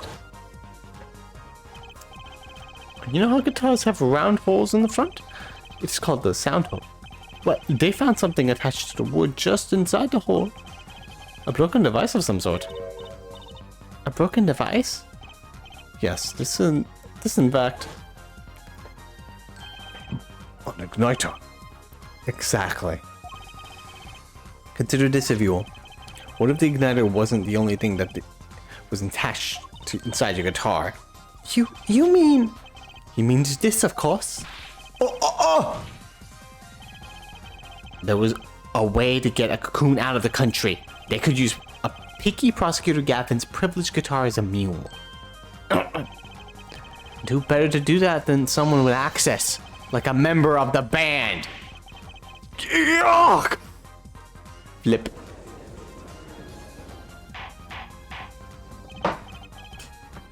Order! Order! Order! So the igniter. Was placed there for a clear reason, it seems. It was a safety precaution. Caution? Ah, forehead. At last it all comes together. Every strange thing that happened that day. Care to review? Maestro, the gentle sounds of Lamoire's...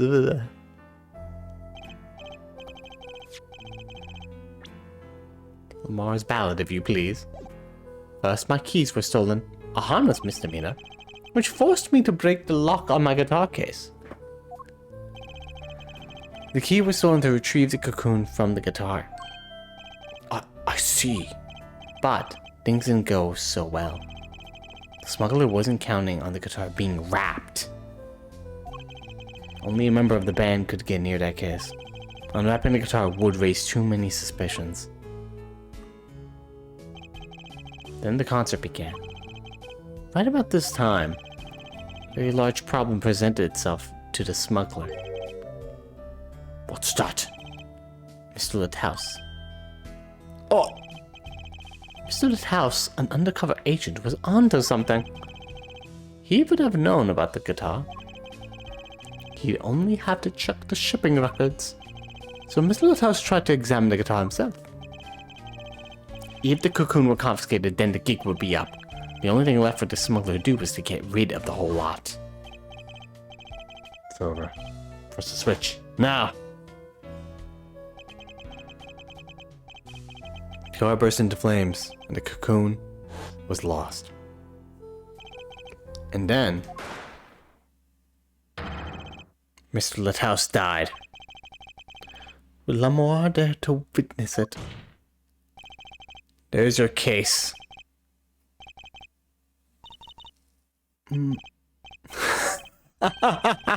Brilliant, man. You took the cushion? I gotta know, you make all that up on the fly? For a made-up story, it makes a great deal of sense, Dardian. The Republic of Virginia? Sorry, man, but I haven't even been there. True, you haven't. Let's see you make up a story for that kid. How'd I hide the cocoon in the first place? It's not so hard to imagine. You had help. A Virginian accomplice. That's all. That you had an accomplice was clear from the start. The voice Lamoire heard proves it. Press the switch now. You made this transmission from backstage. While your co-conspirator was on stage. But who was it? This is it. The coup de grace. This is bad. And for once, I know what I'm doing. There's only one person who could have helped them. Let's see what Mr. Justice has to say then. But be warned. With a great accusation comes a great responsibility. Make up your answer on the fly, as it were, and you should be harshly penalized. Are you ready, Mr. Justice? Who was the smuggler's accomplice? If only the judge was here. Accusing him, it'd be funny. It was Gavin. He was in on it the entire time. He knew it. Julia, sly devil. If I say Mahi, poor kid's gonna go to... He's gonna get a death sentence. But it probably was him. Most totally.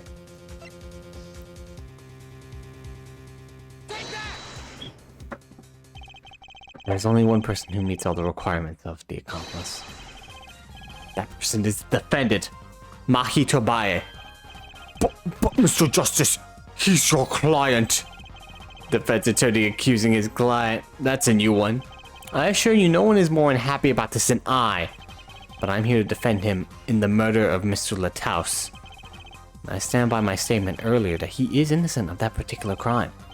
Indeed, the defendant is Borginian. He does meet the basic requirements to be the accomplice. But what if it is in fact Lamoire? It couldn't have been. Well, you seem so sure of yourself. The reason is electronic signals, Your Honor. Electronic signals? Recall that this remote only works at a range of 30 feet. Beyond that, it's useless. Yes, that's true. Now think back to the testimony. When the shooter made this transmission, Lamoire was in the air vent, right above the dressing room, where the shooter stood. Let's take a look at the stage diagram. This is the area that the remote could reach from the air vent. Well, looking at this, it seems that Lamoire still could have done the deed. Except they're in the sky. No, when the shooter made the jet transmission, the stage was slightly different than shown here. It was in the middle of the guitar serenade. Part of the stage was raised. Prosecutor Gavin and Lamoire stand-in were in the air. They were on a tower which happens to be 15 feet tall. In other words, whoop, the remote couldn't have worked from Lamoire's position in the air vent. Well, Detective Crescend, what do you say to that? Your Honor. Yes, Detective? Could we see the video where Gavin's guitar burns? Just one more time. I don't see why not. What? Don't tell me he has a way out of this.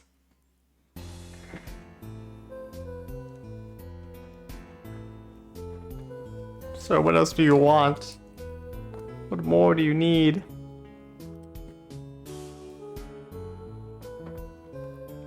I feel like I've seen this video like 50 times.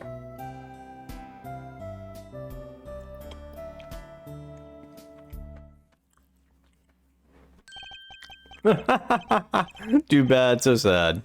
Punk. Punk? First you wear sleeves, then kid, now punk.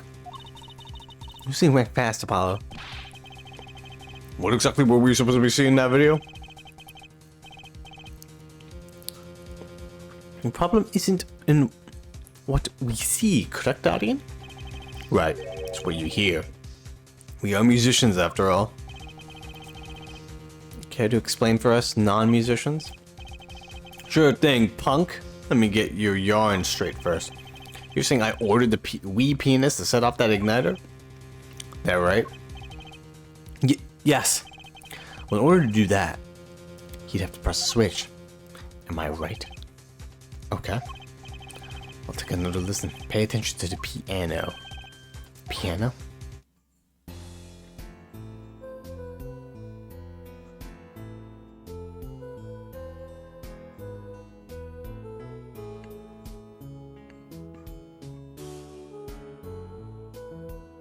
Oh.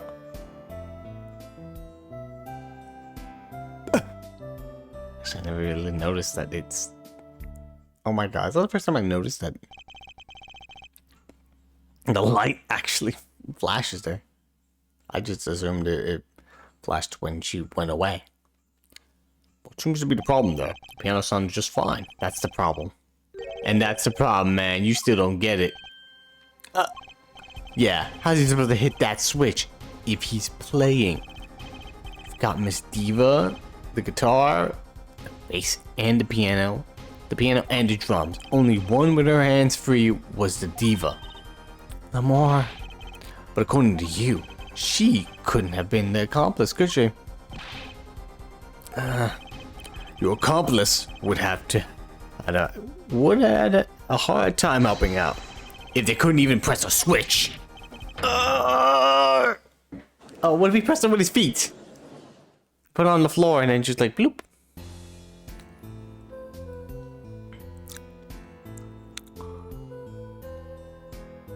What if he had a special note that he can only press for the thing?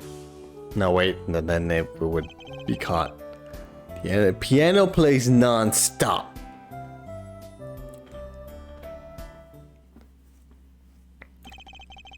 Couldn't have pressed the switch. Well, Mr. Justice, the piano does seem to be playing when the guitar catches fire. Well, it's okay. We all make mistakes sometimes. Apollo, were you wrong? I can't be wrong. Everything makes perfect sense. How could it all just... Strange. What's strange? No, it's just something odd about the performance there. Odd? Mr. Justice, if Maki Tobai didn't press that switch, then he could not have be the accomplice you claim he is. But everything points to it. Every fact says he's the accomplice. You got the facts wrong, man. Here's some facts for you. Gav's guitar is on fire, but the pianist didn't press that switch. In other words, your story's full of holes. Mr. Justice, let's hear your final opinion on this matter now.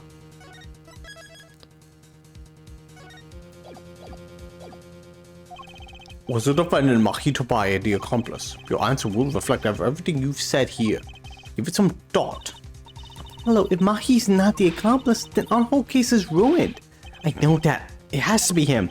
He was the only one who could have helped the smuggler. He had to have pressed that switch. Well, you better find a way to prove it. What do I do? There has to be something that doesn't fit.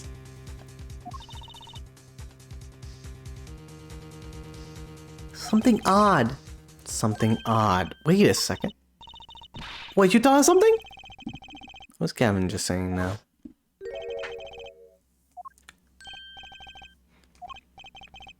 Yeah. Something about the odd about the performance.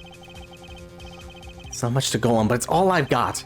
What exactly did I hear that was odd? Did you come up with something, Mr. Justice? May I remind you that everything rests on this. Can you prove Maki Tobai pressed that switch? Let's hear your final answer. My final answer. Can you prove Maki Tobai pressed that switch? I can prove it. I don't know if you call this proof per se, but I can prove it was possible. And as prosecutor, it falls for me to ask you to show us evidence supporting this. And Forehead, you're sure about this? Yeah, accept it. There's no evidence, man. I'd see your evidence, Mr. Justice. On what do you base your claim that the defendant pressed that switch? He says he didn't know anything about the lyrics. He had a feeling for the song.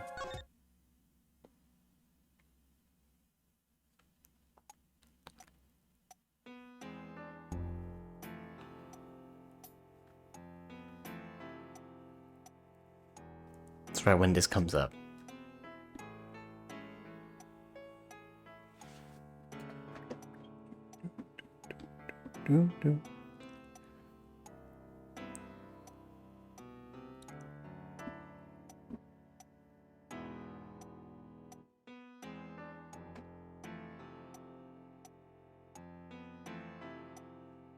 Huh.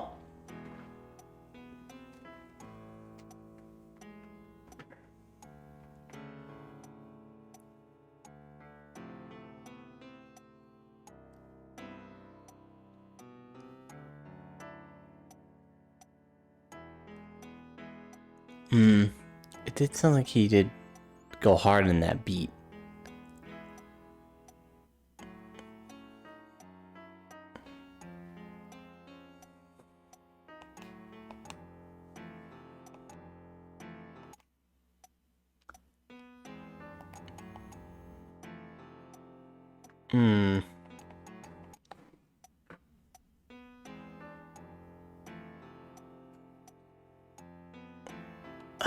Maybe this one.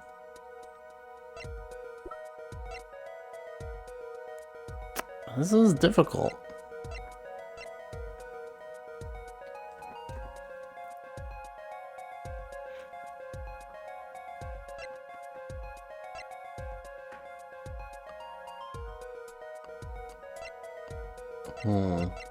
Wait, when was the guitar cast on fire? Which one's guitar?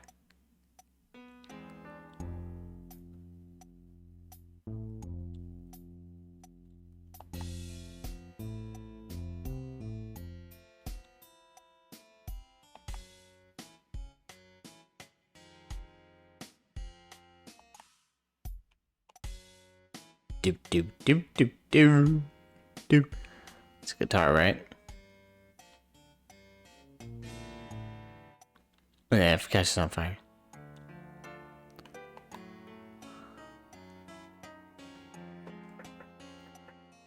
I'm not sure this is the answer.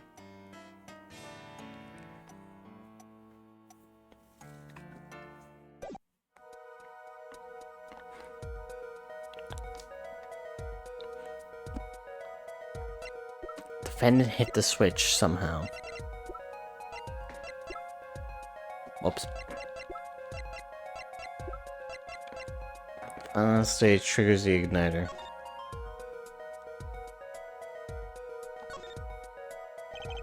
Switch triggers the igniter. Too bad, I was hoping for... It was a bomb that would blow up the cold Coliseum. You're scaring me. If Emma hears you talking like that, she'll arrest you. And then she'll do all sorts of scientific tests. Like splitting your hairdo in like 3 different separate spikes. While she stands by laughing and laughing in a high-pitched voice. I said she'd arrest you, not me. She's not some kind of mad scientist. Did you just hear someone laughing?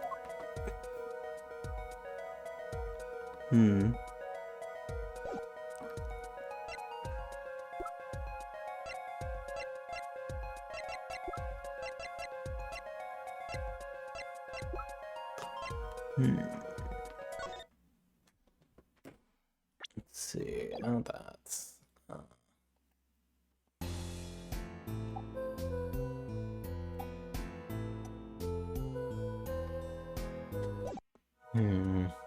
Maybe that's the mixing board? Take this, mixing board! The basis for my claim is music, Your Honor. Music? What about music? Let's listen to the piano part around the time when the switch was pressed. Right before the guitar bursts into flames.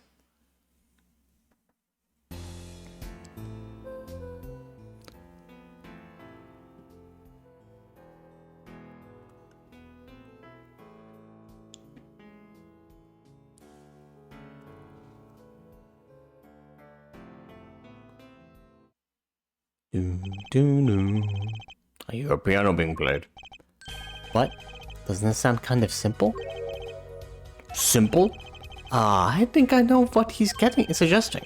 I think Maki could have played that part with one hand. One hand?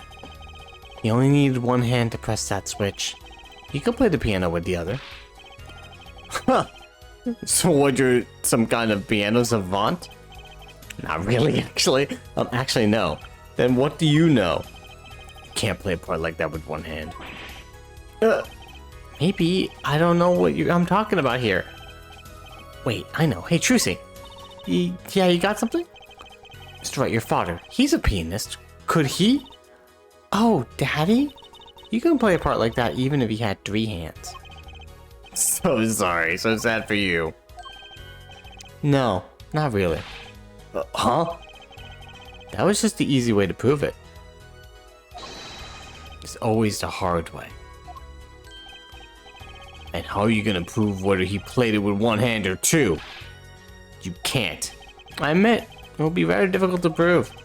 But it's highly likely he was playing with one hand. How do you know that? It only takes like a nanosecond to press a switch, my dude. The clues is what Prosecutor Gavin described as sounding odd. What sounded odd? I bet we can tell by listening to a certain part of the song. No way.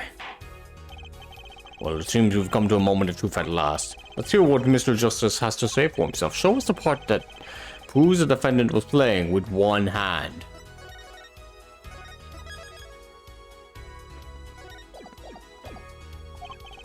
Right before the guitar burst into flame. He was definitely playing with one-handed. One-handed just before the guitar caught fire. And one section of that song proves it.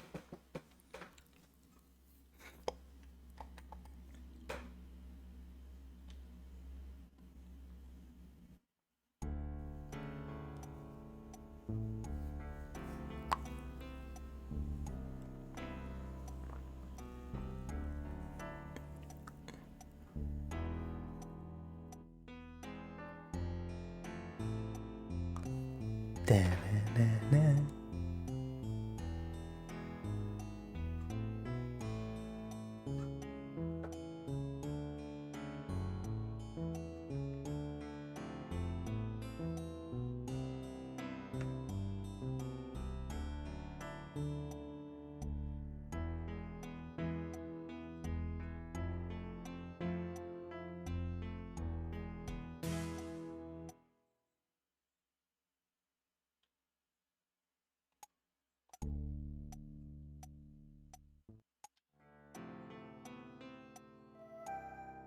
Huh.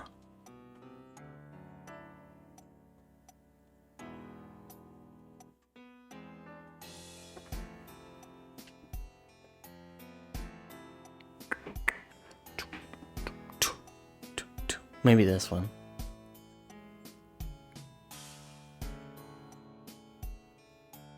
Huh.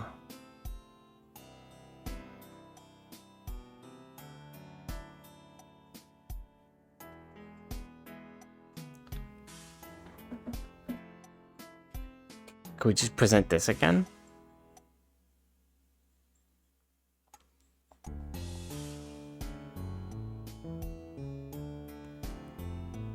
I'm gonna try just this. That's the section? I'm afraid I don't hear it. What's your point as an artist, Prosecutor Gavin?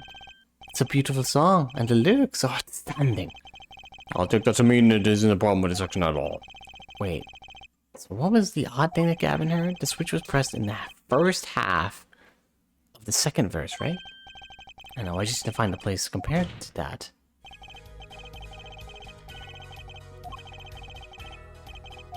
Very well. Defendant's playing one hand. First half of the second verse.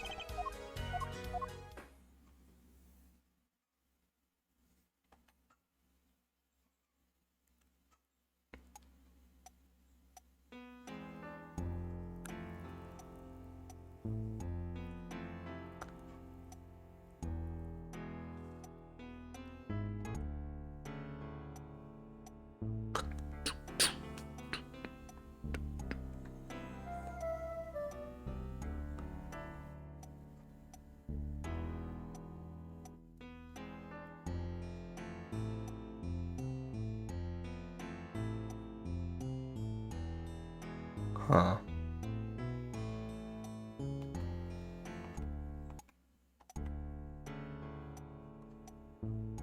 What?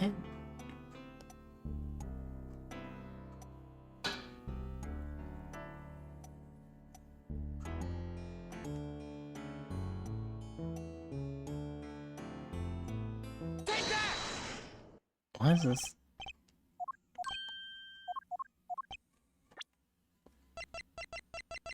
Let's go back to the fire. Hang on. To listen to something. Da, da, da, da. So he's playing the guitar.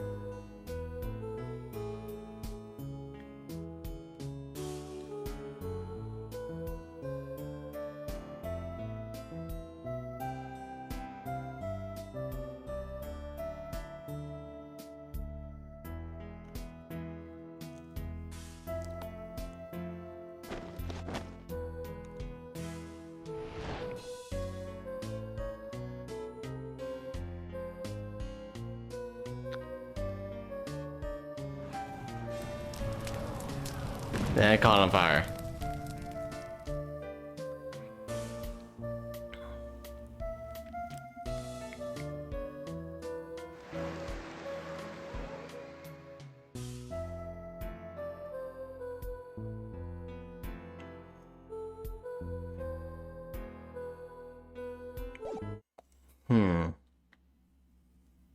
Switch was pressed in the first half of the second verse. Then it took a while for it to catch on fire.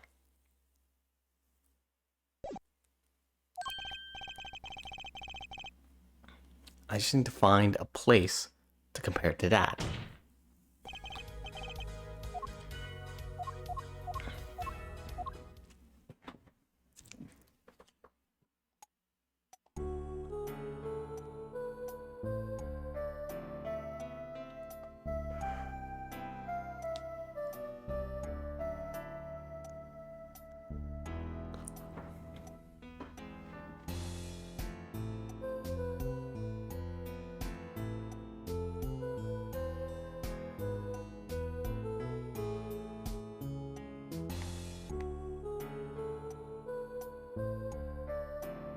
We could just do all of the cues.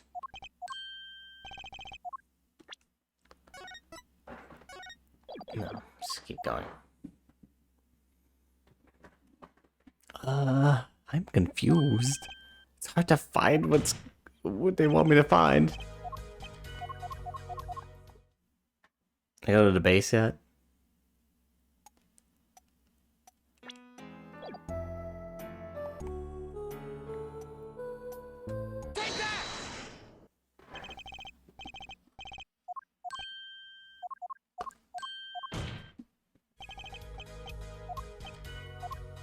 Wait a minute. Now we're comparing the playing. That's why it's gold up there. It's the sections, not the.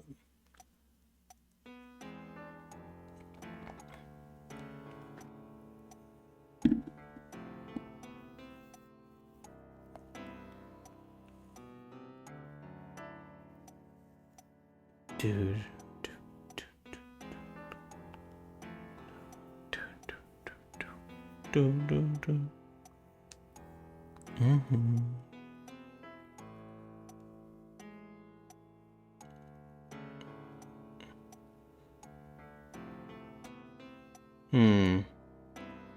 I'm trying to do music theory right now. This is the part where he has to press the button.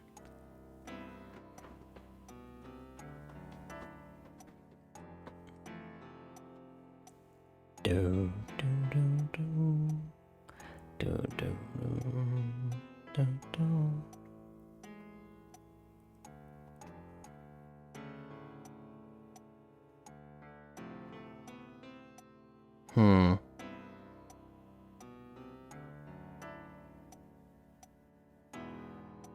I'm not sure.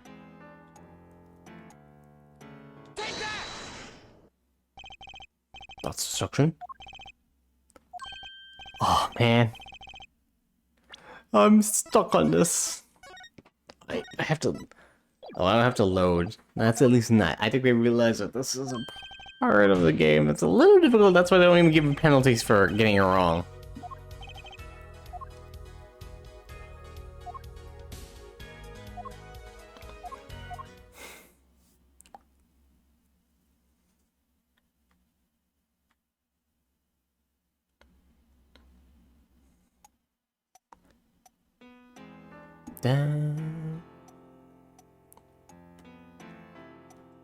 I have to listen to this entire song, I swear.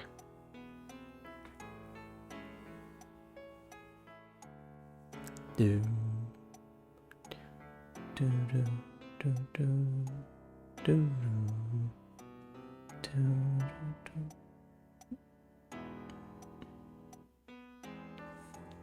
do do. Does he repeat the same beat all the time?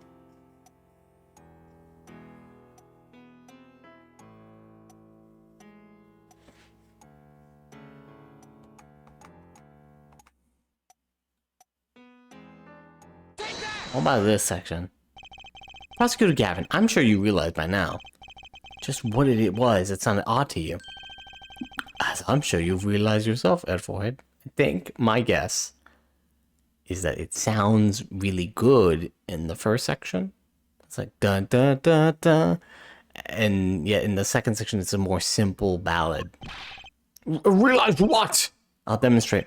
Let's listen to the part in question again, shall we?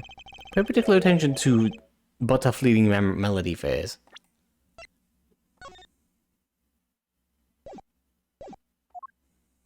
Got to listen to this so many times. Do, do, do, do.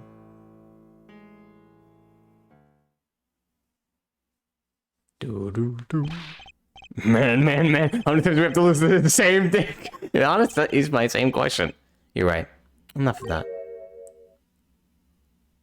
Yeah, I'm gonna be dreaming this song when I go to bed tonight. Let's listen to another section, shall we? Another section? Guitar bursts into flames at the end of the second verse. Let's listen to the same spot in the first verse. Pay attention to "Oh, that night in your embrace."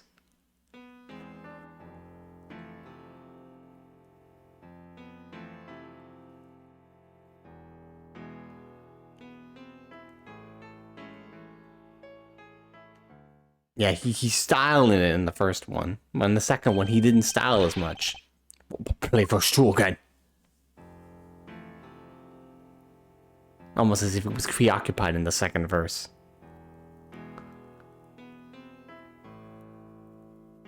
Yeah, that's where he gets to his other hand. There. You see that? They feel the same. True. But they're clearly very different. What? Well put, Your Honor. The phrase in verse 2 is quite simple. The same phrase in verse 1 has high and low notes. You'd have to use two hands to play that for sure. Oh. What's that prove? I would think you'd know that by now. This is why I hate dealing with amateurs, man. So the two verses had different arrangements. Happens all the time. Not this time, Dadian. There's no point in changing an arrangement if you can't hear it clearly. And that wasn't the point. I had him play specifically so that the piano would stay in the background. That was what I noticed. Why should the same phrase sound slightly different? I asked myself. Now ask yourselves why Mahi changed how he played, and there's only one answer. He needed a free hand to press the switch. No!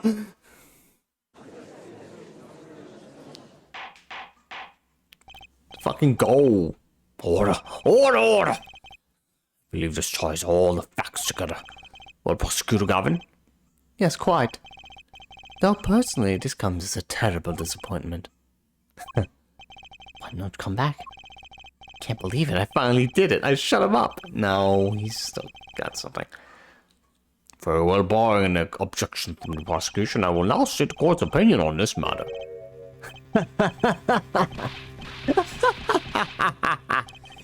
Good show, Sleeves. No, great show. It's not over. I don't like it when he looks so happy. You tell him, Gavin. Tell him what's so disappointing. Personally, I'm terribly disappointed. In you, Air Forehead. Huh? Me? Little old me? It's because we don't have any evidence, my dude. All we just said is, yeah, you probably pressed as an accomplice. Yes, don't get me wrong, your case is solid. Facts all check out, but even now, you have yet to show us a single piece of decisive evidence. Yeah, but the facts, anyone can see it was him. Unfortunately, anyone does not include the law. I'm afraid your case doesn't cut it. But... A dozen facts might point toward the same conclusion. Without decisive evidence, it's no proof. That's the rule under our current legal system. I don't believe it. It does not seem as though the defense has any more evidence to present. Oh, I think if he did, we already would have seen it a long ways back. It is unfortunate, but at present this court is unable to acknowledge your accusation. What? Truth is staring us all right in the face. Why can't they see it? What's the point of a legal system that protects criminals? Apollo, remember what Daddy said. Won't be easy proving he did it, especially not under the current court legal system. So what do I do? Like I said, good luck. And be aware that it will be impossible to prove his guilt by conventional methods. Every man has an igniter inside him. Find Derek Crescent's igniter and set it off. What do we mean by every man's igniter? Doesn't he still have an igniter? There were 2 igniters. We found the evidence here. In Gavin's guitar at the crime scene, triggered by the remote. This is the remote trigger that triggered Gavin's guitar. However,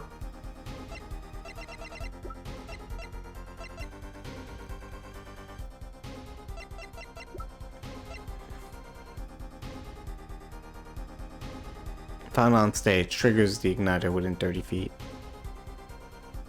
This was the one that left by the Mahi. This is the gunpowder residue burn fragments. That's the other igniter that he apparently had, but we didn't find it.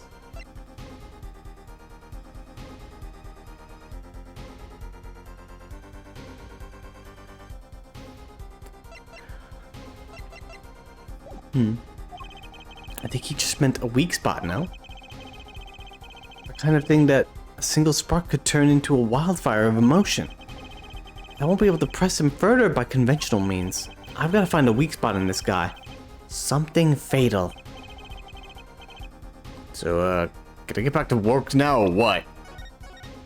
What job do you do? You're part of the international government, but you're just there in the country. It may look like I got a lot of time on my hands, but I got no more time to play pretend with a deadweight attorney. Well, Mr. Justice, we've come this far without decisive evidence. This witness won't be coming back to the stand once we let him go. Every man has an igniter. What? Didn't you say the better the guitar, the brighter it burns, Prosecutor Gavin? Ah, yes. Good guitars are kept dry, is why. That provides the best sound. Even a small spark could cause irreparable damage. Your plan has an igniter in it too, Detective. It was there from the very beginning. What? Fighting time, Justice. If you blow this one, you'll be out of your hands for good. Go for it, Apollo.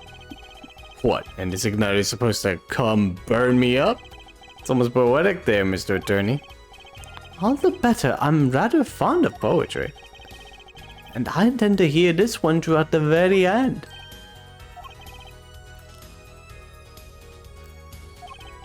Let's go ahead. You are accusing this man, Darian Crescent, of 2 crimes. The murder of Mr. Lithouse and the smuggling of a Borgian cocoon. This is your last chance to prove your case.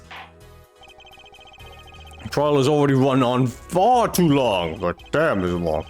Mr. Justice, this will be my last warning.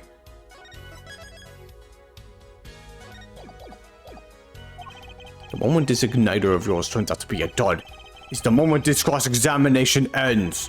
Understood? Yes, Your Honor. Let's have it. Show us the basis for these accusations against Darian Crescent.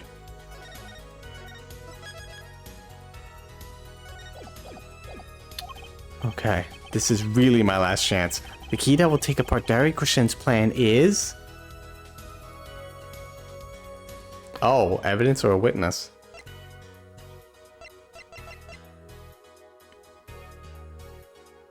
Mahi doesn't want to testify. And if he does testify, then...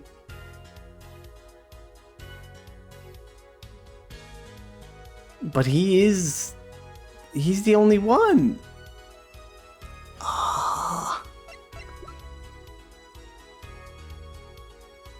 Let's look at our evidence one last time. A postcard, which we never got to use this, I think.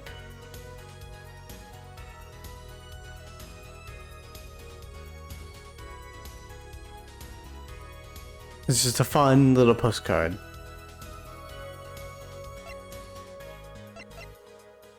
Revolver. Deadly high caliber revolver belongs to Mr. House. Found at the crime scene. Turns out it belongs to Lamourard. The mixing board. This key ring. Literal igniter. The indigo igniters in Gavin's guitar and at the crime scene, triggered by the remote trigger. And the remote trigger, found on stage, triggers an igniter within 30 feet. Doesn't matter which one. I think maybe one triggers for both, unless he does have a second trigger. We already used that. We already used that too. The burnt fragments, possibly firecracker. I mean, we used it already. There's not really much else we can use it with. We've analyzed this videotape so many times, I doubt that it's it. It has to be Maki. Call a witness. Your igniter isn't a piece of evidence. Huh? So what is? It is true that I could show decisive evidence, but perhaps what I need to prove my case was something else. You mean a witness? Proving his guilt is a tall order, but I've got just a person to do it. Very well, Mr. Justice. Who is this person who can prove Darian Crescen's guilt? We're gonna call the test from the grave. No. We don't have a spirit medium right now. One person who can prove Darian Crescen's guilt is the defendant, Maki Tobaye. Your client again? Whoa. Maki Tobaye was an accomplice to the cocoon smuggling plot. Without him, Darian Crescent could not have gotten the cocoon. Furthermore, he can easily prove that the one who plotted to smuggle that cocoon is the real criminal in this case. How so? It would require just one of the very cocoons Mr. Lithouse was looking for.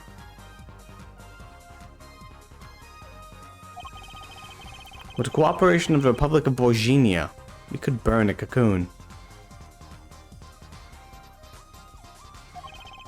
The burnt cocoon would leave a particular residue. A residue we would, no doubt, also find inside the burnt out guitar. Oh shit.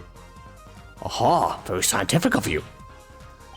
Thus, if Maki Tobaye acknowledges his agreement with Darian Crescent concerning the attempted smuggling of Borginian cocoon, the case is solved. Darian's laughing again. The problem is, I don't know if he wants to. You literally would have to admit that and then be sentenced to death. Your unrelenting passion is remarkable. You really want to get me, don't you? Too bad you'll never be able to. Why not? That little key tickler won't acknowledge anything. Especially not anything to do with cocoon smuggling. What's this all about? Taking a cocoon out of the country means death. By Borginian law.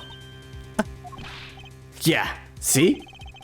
If our pianist really was a smuggler, then testifying about it would be suicide. Believe me, he's not talking. But you're wrong, Detective Crescent. What? It's the other way around. If Maki doesn't admit to smuggling here, he's in deep trouble. How? Look, if Maki admits to smuggling here, then he'll be tried in our courts. By our laws. You don't get the death penalty for smuggling in our country. The victim in this case was an undercover Interpol agent. I'm sure that news has already reached Borginia. And they'll likely broadcast our dealings in court today. Including the part about the Borginian cocoon. Yeah, but... Yeah, we in the country of Japanifornia, buddy. But if Maki doesn't admit to smuggling now, he'll eventually be picked up by the Borginian police. And it's not like he's in any danger in our court. We're not gonna find him guilty of murder here. Not now. Yeah, but you can't do this. You can't accuse me. Maybe the law doesn't allow it. But who's gonna think you're really innocent after hearing this trial? Same goes for Maki Tobaye. The cocoon smuggling. Your entire plan. Maki Tobaye knows everything. There's only one way out of it for him. And that's to acknowledge his own crime. The crime of cocoon smuggling.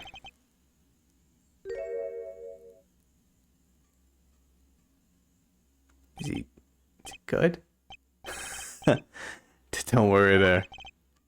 Okay, I'll get you out of the country. I'll set you up someplace. In mansion? Real nice. You want a house made out of cookies? Or no, a house made out of pianos? Come on. He's doing a deal with a kid? Please! Don't talk! Run! Oh shit, man.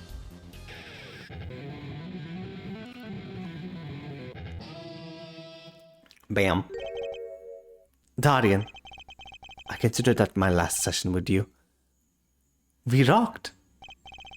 I'm guessing we can treat that outburst as a confession. Oh, he's laughing again. It's kind of sick desperation in and out, though.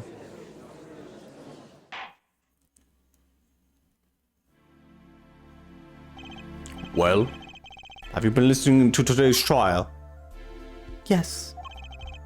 In your talk, you'll tell the court everything.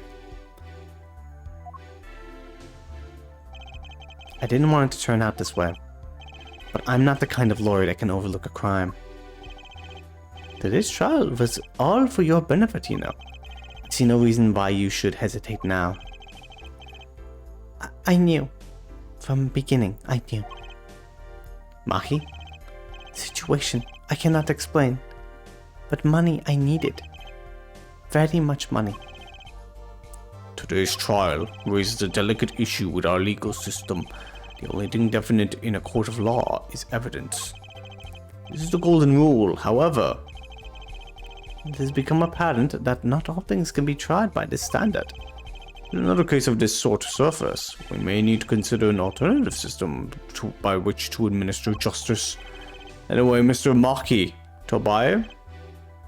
Yes. I promise you will receive a fair trial by the laws of our country.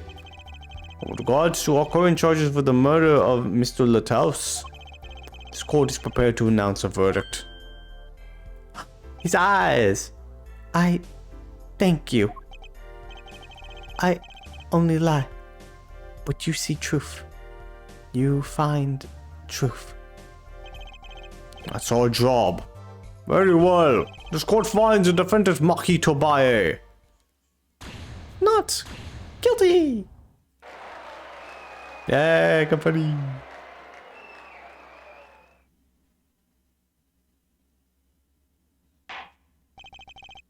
Court is adjourned. When the child is about to talk.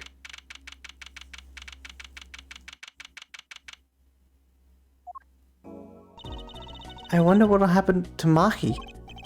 Well, he did smuggle a cocoon out of Borginia. I guess there'll be another trial here. All's well that ends well. Hey, what up? It's you, buddy. We saved the day. We sent a kid to prison.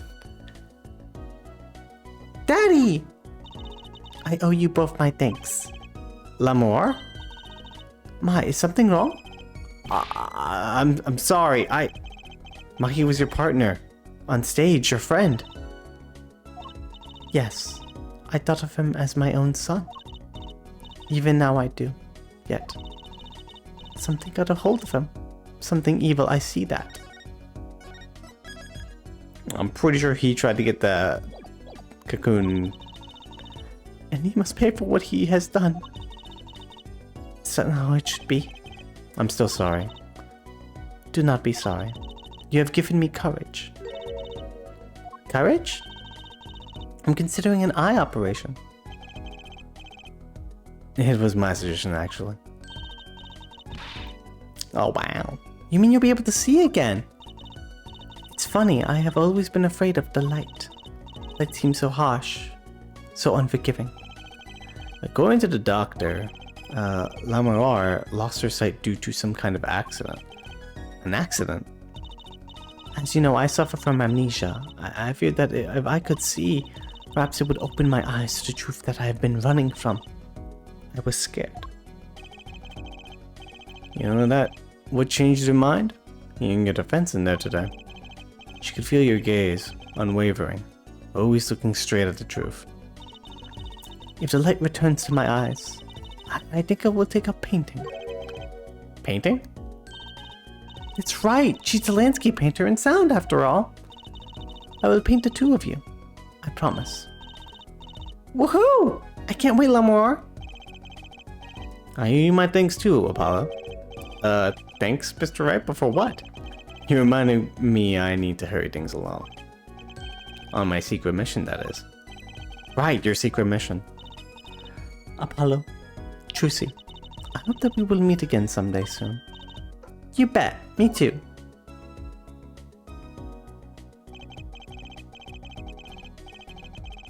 And so, like a ballad, the trial flowed on and on until it came to the end.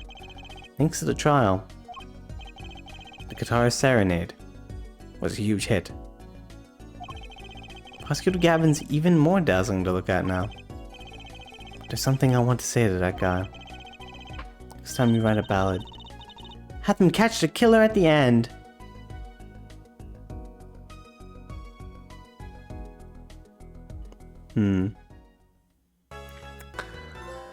Oh god, that was a long day.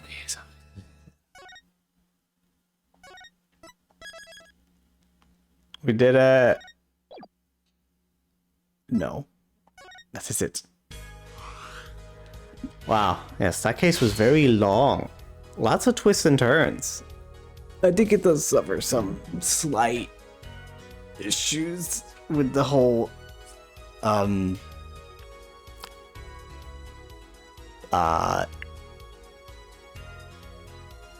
or some witnesses being like, oh, I didn't know that you meant window as an event. It's like, what? And we also had to keep looking at the dang video over and over again and being like, well, if we look at this and analyze that. Overall, it was pretty good, though, I'd say. It was a lot of Ace Attorney cases. The third case is not as strong as the others. And I would say that is proof here. But it was still fun. I had a fun time. And also there was like moments where it's like, I know what the answer is. Why do you want me to answer this part? And then I didn't. And there was that one time I also had to contradict a statement, but really I wasn't contradicting it. I was agreeing with with Lamar. Like I had to agree with her. Like what? But I usually contradict, so it's just, you know, that messed me up for a bit. But that's fine. I think that was it though. We made it through. I feel like this character is gonna still be important because she literally also has amnesia and they didn't solve that. Maybe they'll bring up the spirits again. She has that kind of design, like the blue outfit reminds me of that. But it seems like more magic is in this game. Even though the other games are indeed called Spirit, one of them is literally called Spirit of Justice. So I assume spiritual stuff is still in this series. I just haven't seen it yet. I'm not sure if we'll see it in this game, but something about her memories, maybe something is important. We will probably see her again. I'm not sure if it's this game, but we'll find out. But yeah, no, that has been a long case. I think Verde second. anyone else who stopped by. It was fun. We'll continue this probably Saturday, maybe Friday if I decide to just stream this. I don't know. We'll see. And that's it. Everyone have a good night. I'm gonna get ready for bed. It's already 11. We went for what was it? Is that 4 hours? Oh my god, it's 4.5 hours. All right, good night. Didn't know how long this case would be good.